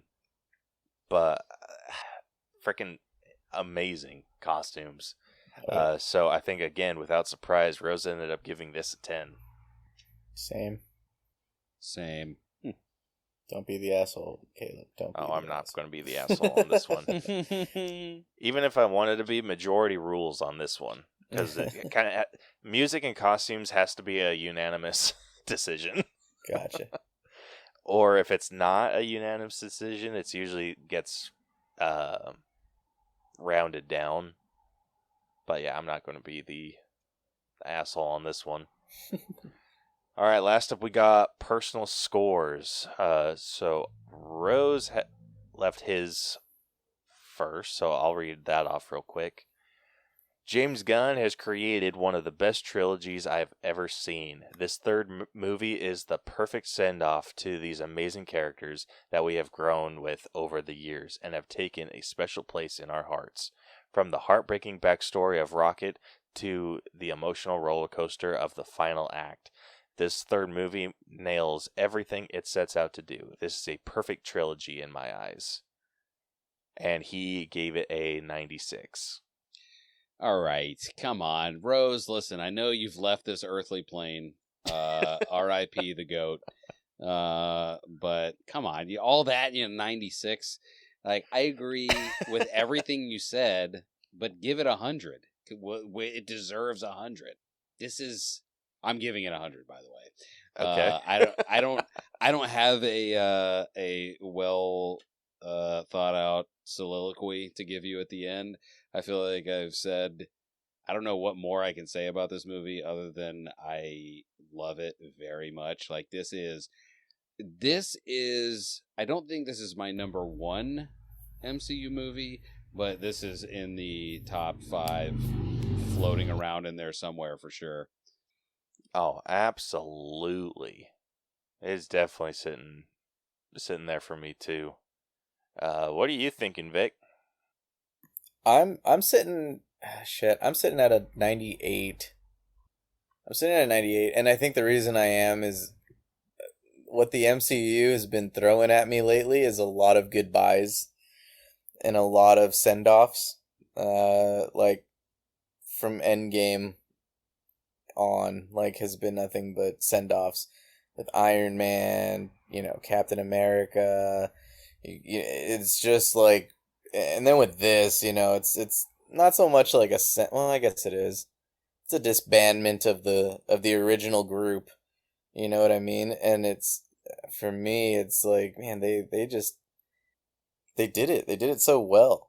They did it so well, and I'm with DJ. It's like, probably, as far as like those recent movies with like those send-offs, even like No Way Home, stuff like that, like all those movies that just, the MCU has been lately just attacking the heartstrings, and they did a damn good job with this one. So I'm gonna sit with the 98.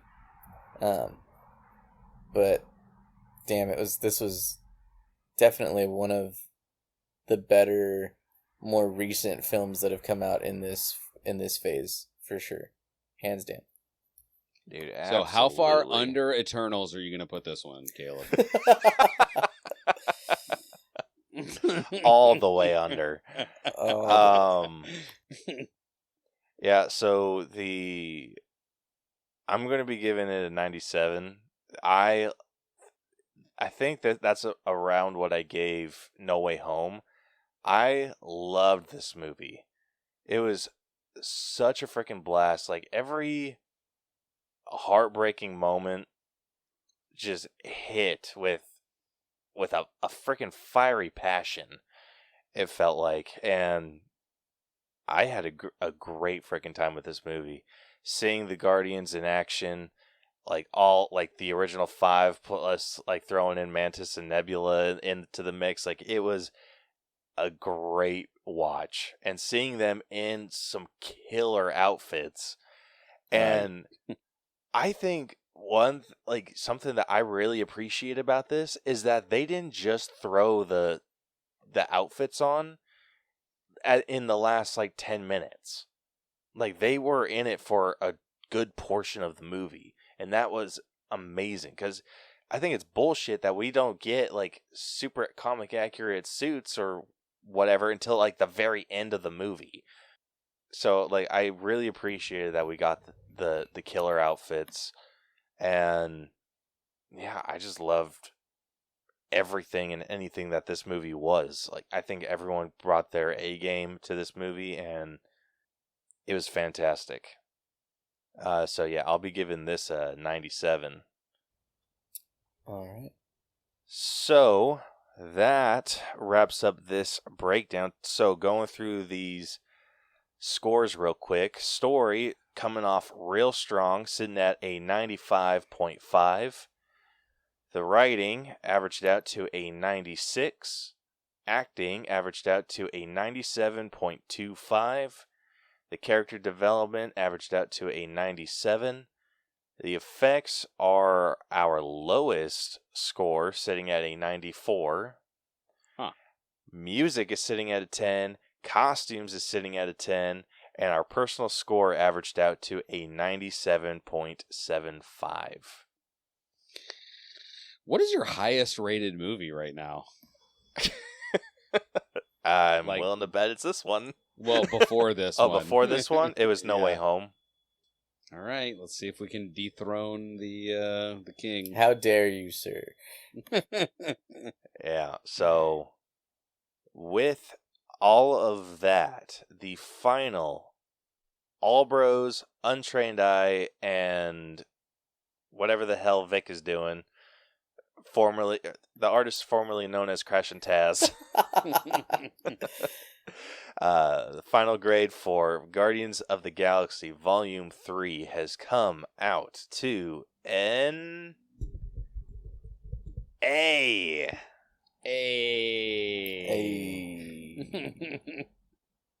And I do not know off the top of my head if this outdid No Way Home. So it is sitting at a 97.18%. Wow. That's so yeah, we do not have a lot of A movies. Yeah. Like we literally have 5. Wow. And Guardians of the Galaxy is our number 2. Wow. It did not outdo Spider-Man No Way Home. I'm not gonna lie, I am kind of shocked. Dude, it is I kind of am too, actually. It is ridiculously close. You know what, though? Like, thinking about both movies, how close is it? I gotta hear this. I know the percentages apparently don't matter, but I gotta know how close this is.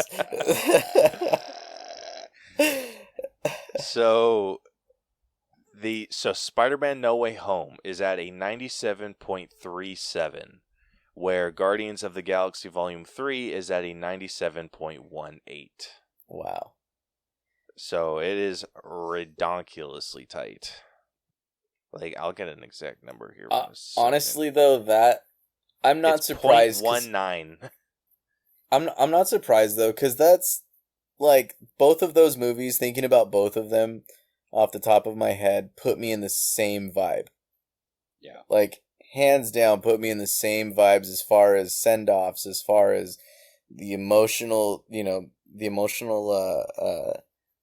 what's it called, ties that you have to characters. Like, I could see them being very...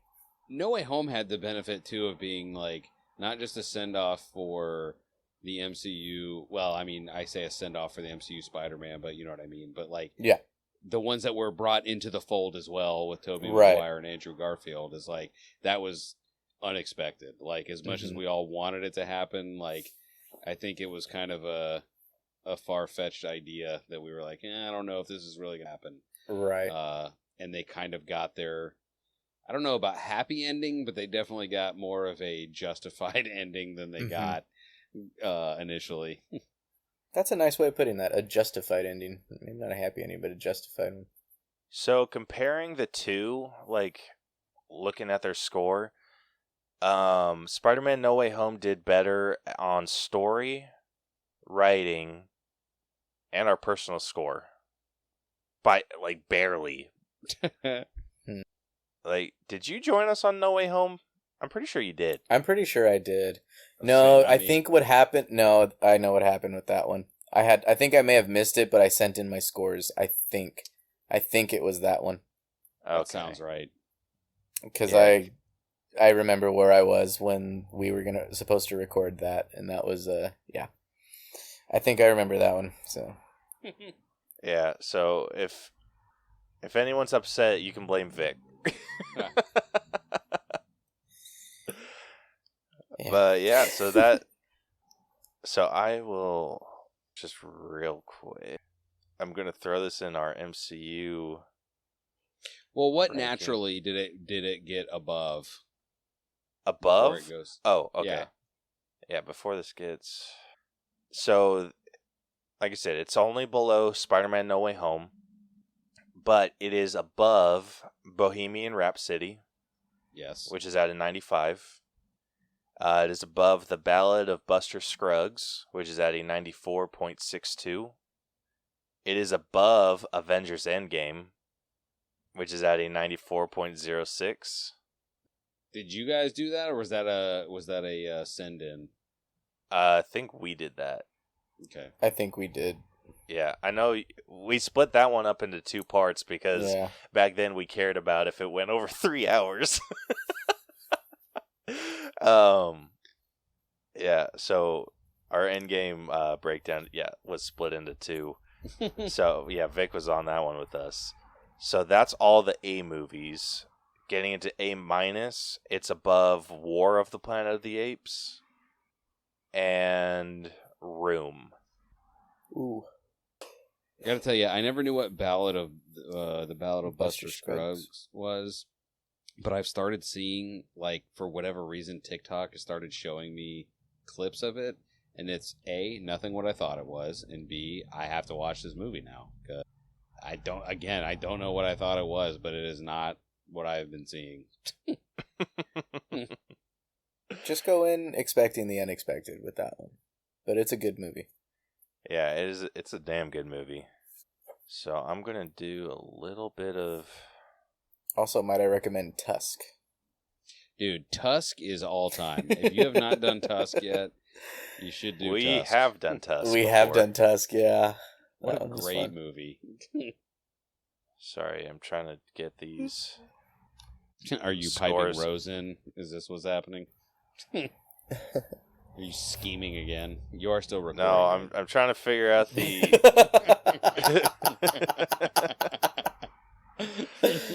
I'm trying to figure out what these scores are without DJ, and if he wasn't, the connection would just be lost. That would be it. We wouldn't even hear from him. That would be it. What happened to the show? I don't know. They took it all down.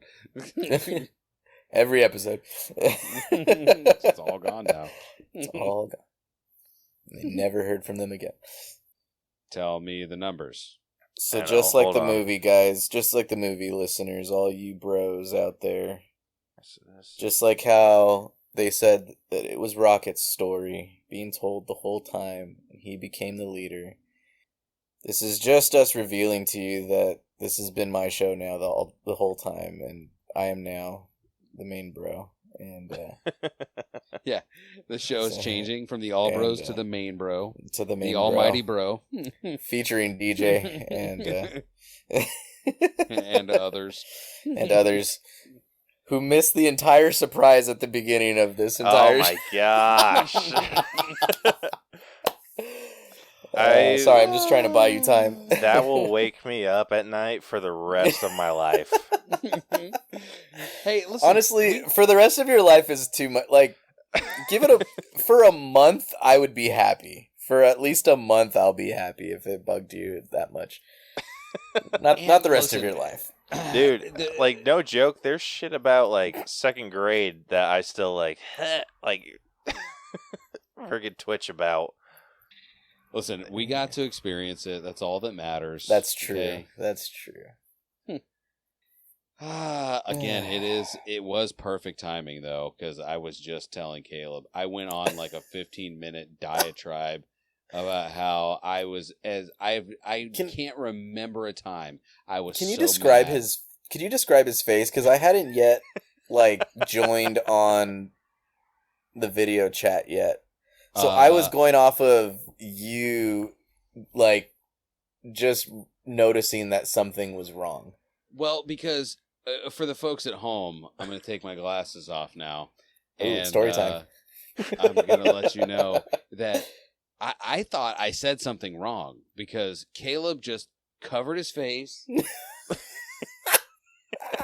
He covered his face with both hands, and I literally could see him gripping his face. Thought you were going to say crying, but all right. And I was like, I was on the verge. For a split second, I was like, I think I said something wrong. And then I knew something was up.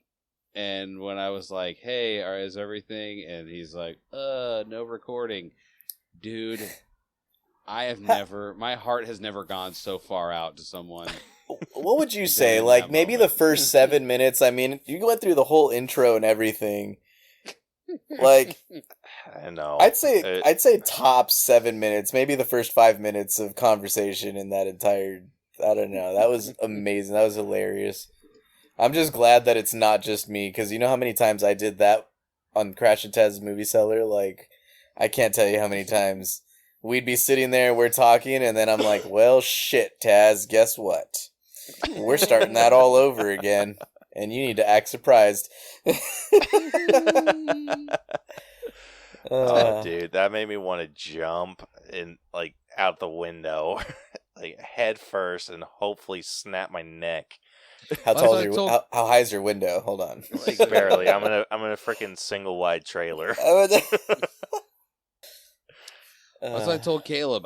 When it happened on our last episode of the Untrained Eye, like I was so mad that I was like ready to tear everything to the ground, salt the earth, set everything on fire, just go to the internet and strip the podcast, and just no one can ever see it ever again. Mm-hmm. Like I was furious, and then the fact that it happened. DJ's perspective is amazing, though. It was better to find out then the first 5 minutes than right now finding out that it's number 2. This movie got number 2 in your highest rated film, and then if we would have found out then, I would have been like, good night, you have my scores, and I will see you when I see you.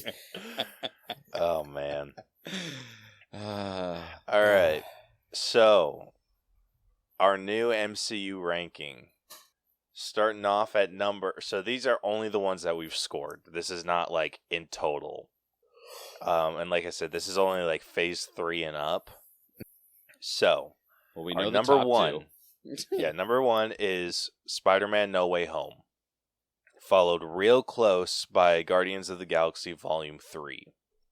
Then we have Avengers Endgame, then Infinity War, Black Panther Wakanda Forever, Eternals, Shang-Chi and the Legend of the Ten Rings, Doctor Strange in the Multiverse of Madness, the first Avengers movie, then Black Widow, Spider-Man Far From Home, and that was pre you guys, then Black Panther, then Captain Marvel, then Spider-Man Homecoming, Age of Ultron, Thor Ragnarok, Quantumania, Love and Thunder, and then Ant-Man and the Wasp.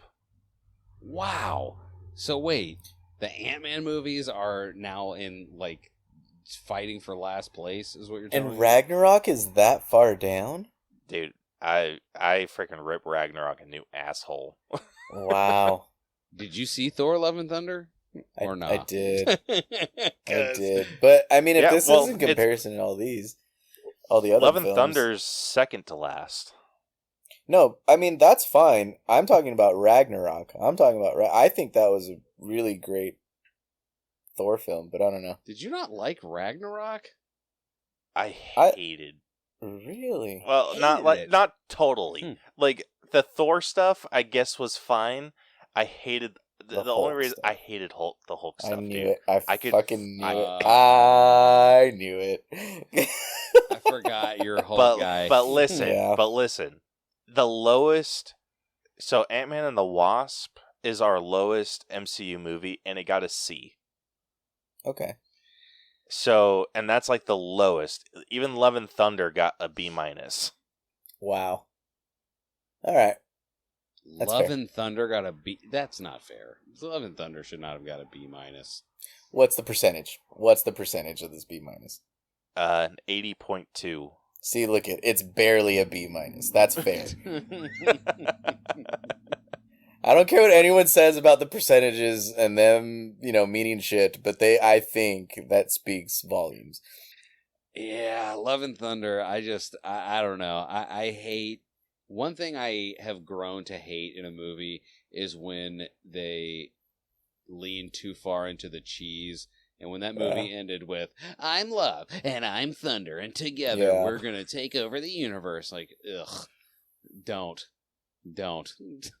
Yeah, dude, so the biggest comeback. The biggest gap.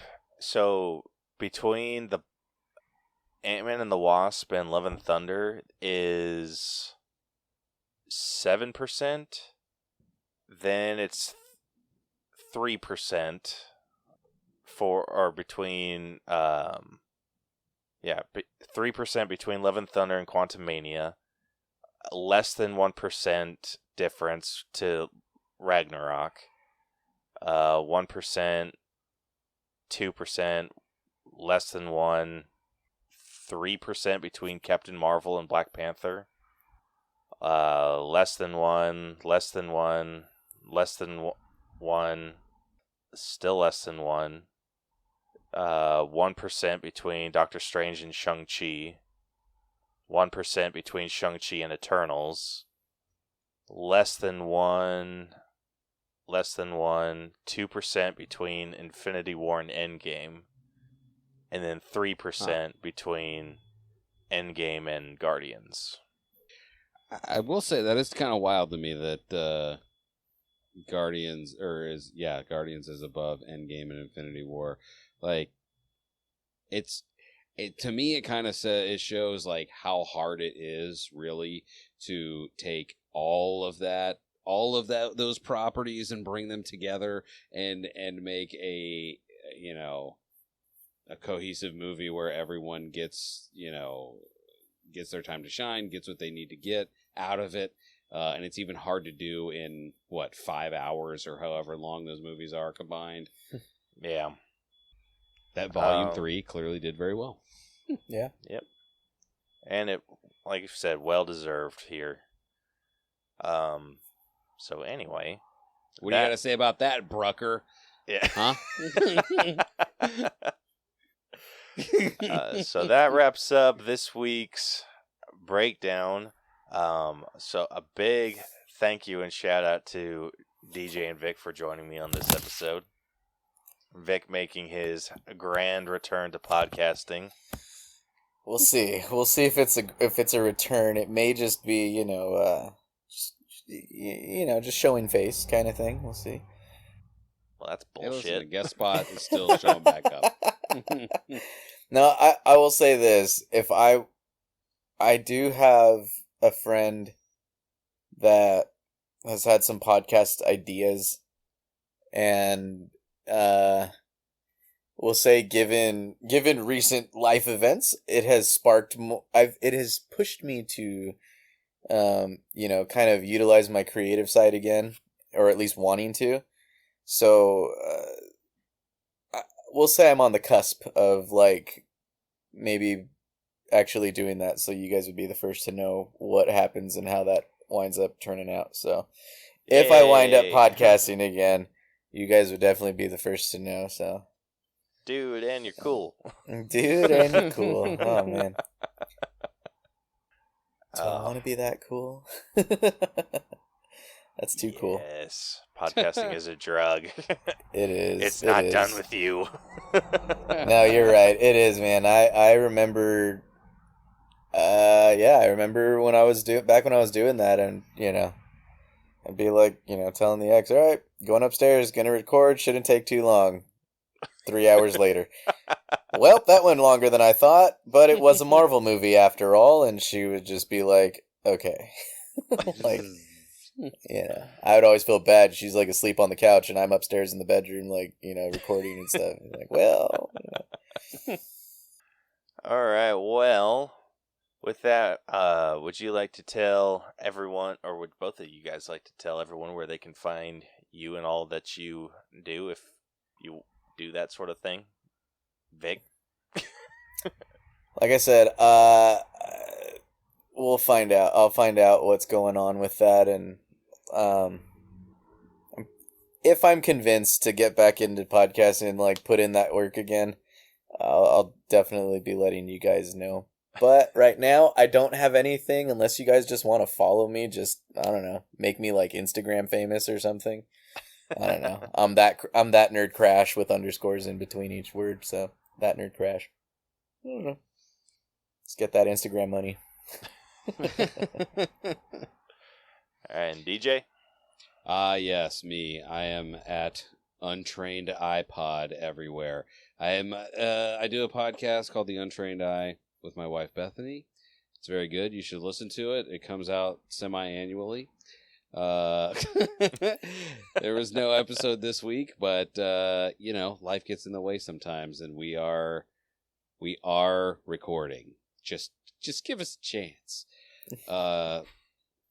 And also super every once in a while, you can listen to me on a podcast called Dragging the Table, which is just an insanity podcast where I go crazy all by myself. So if you heard this and you're like, those other two talk too much, I want to hear more of this guy by himself.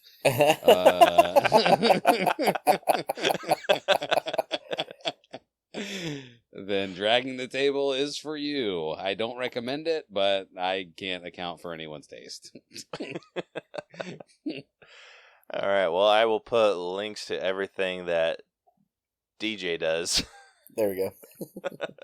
in the description of this, so you can easily find all of his stuff. But if you like this episode, want to check out more of our stuff, be sure to follow and subscribe to us wherever you listen to podcasts. We are basically everywhere. You can also catch all of our episodes on YouTube. And then be sure to follow us on social media if you want to hit us up with an episode idea, want to answer our question of the week, or if you want to join us for an episode. We would love to have anyone on. We are on Facebook, Twitter, Instagram, and TikTok, all at The All Bros, or you can email us at theallbroschannel@gmail.com, or check out our website, tinyurl.com/The All Bros, where you can find links to everything. Next week is to be discussed between me and Rose. We don't know what movie to do yet, so you'll probably find out as soon as we find out. So you guys can look forward to that next week. Until then, this has been the All Bros Podcast. I'm Caleb, and for my departed co-host Rose, dearly departed Johnny Rose, will always miss you. Yeah, but we'll catch you guys next week. Deuces. Peace. So long. Oh shit, that was good.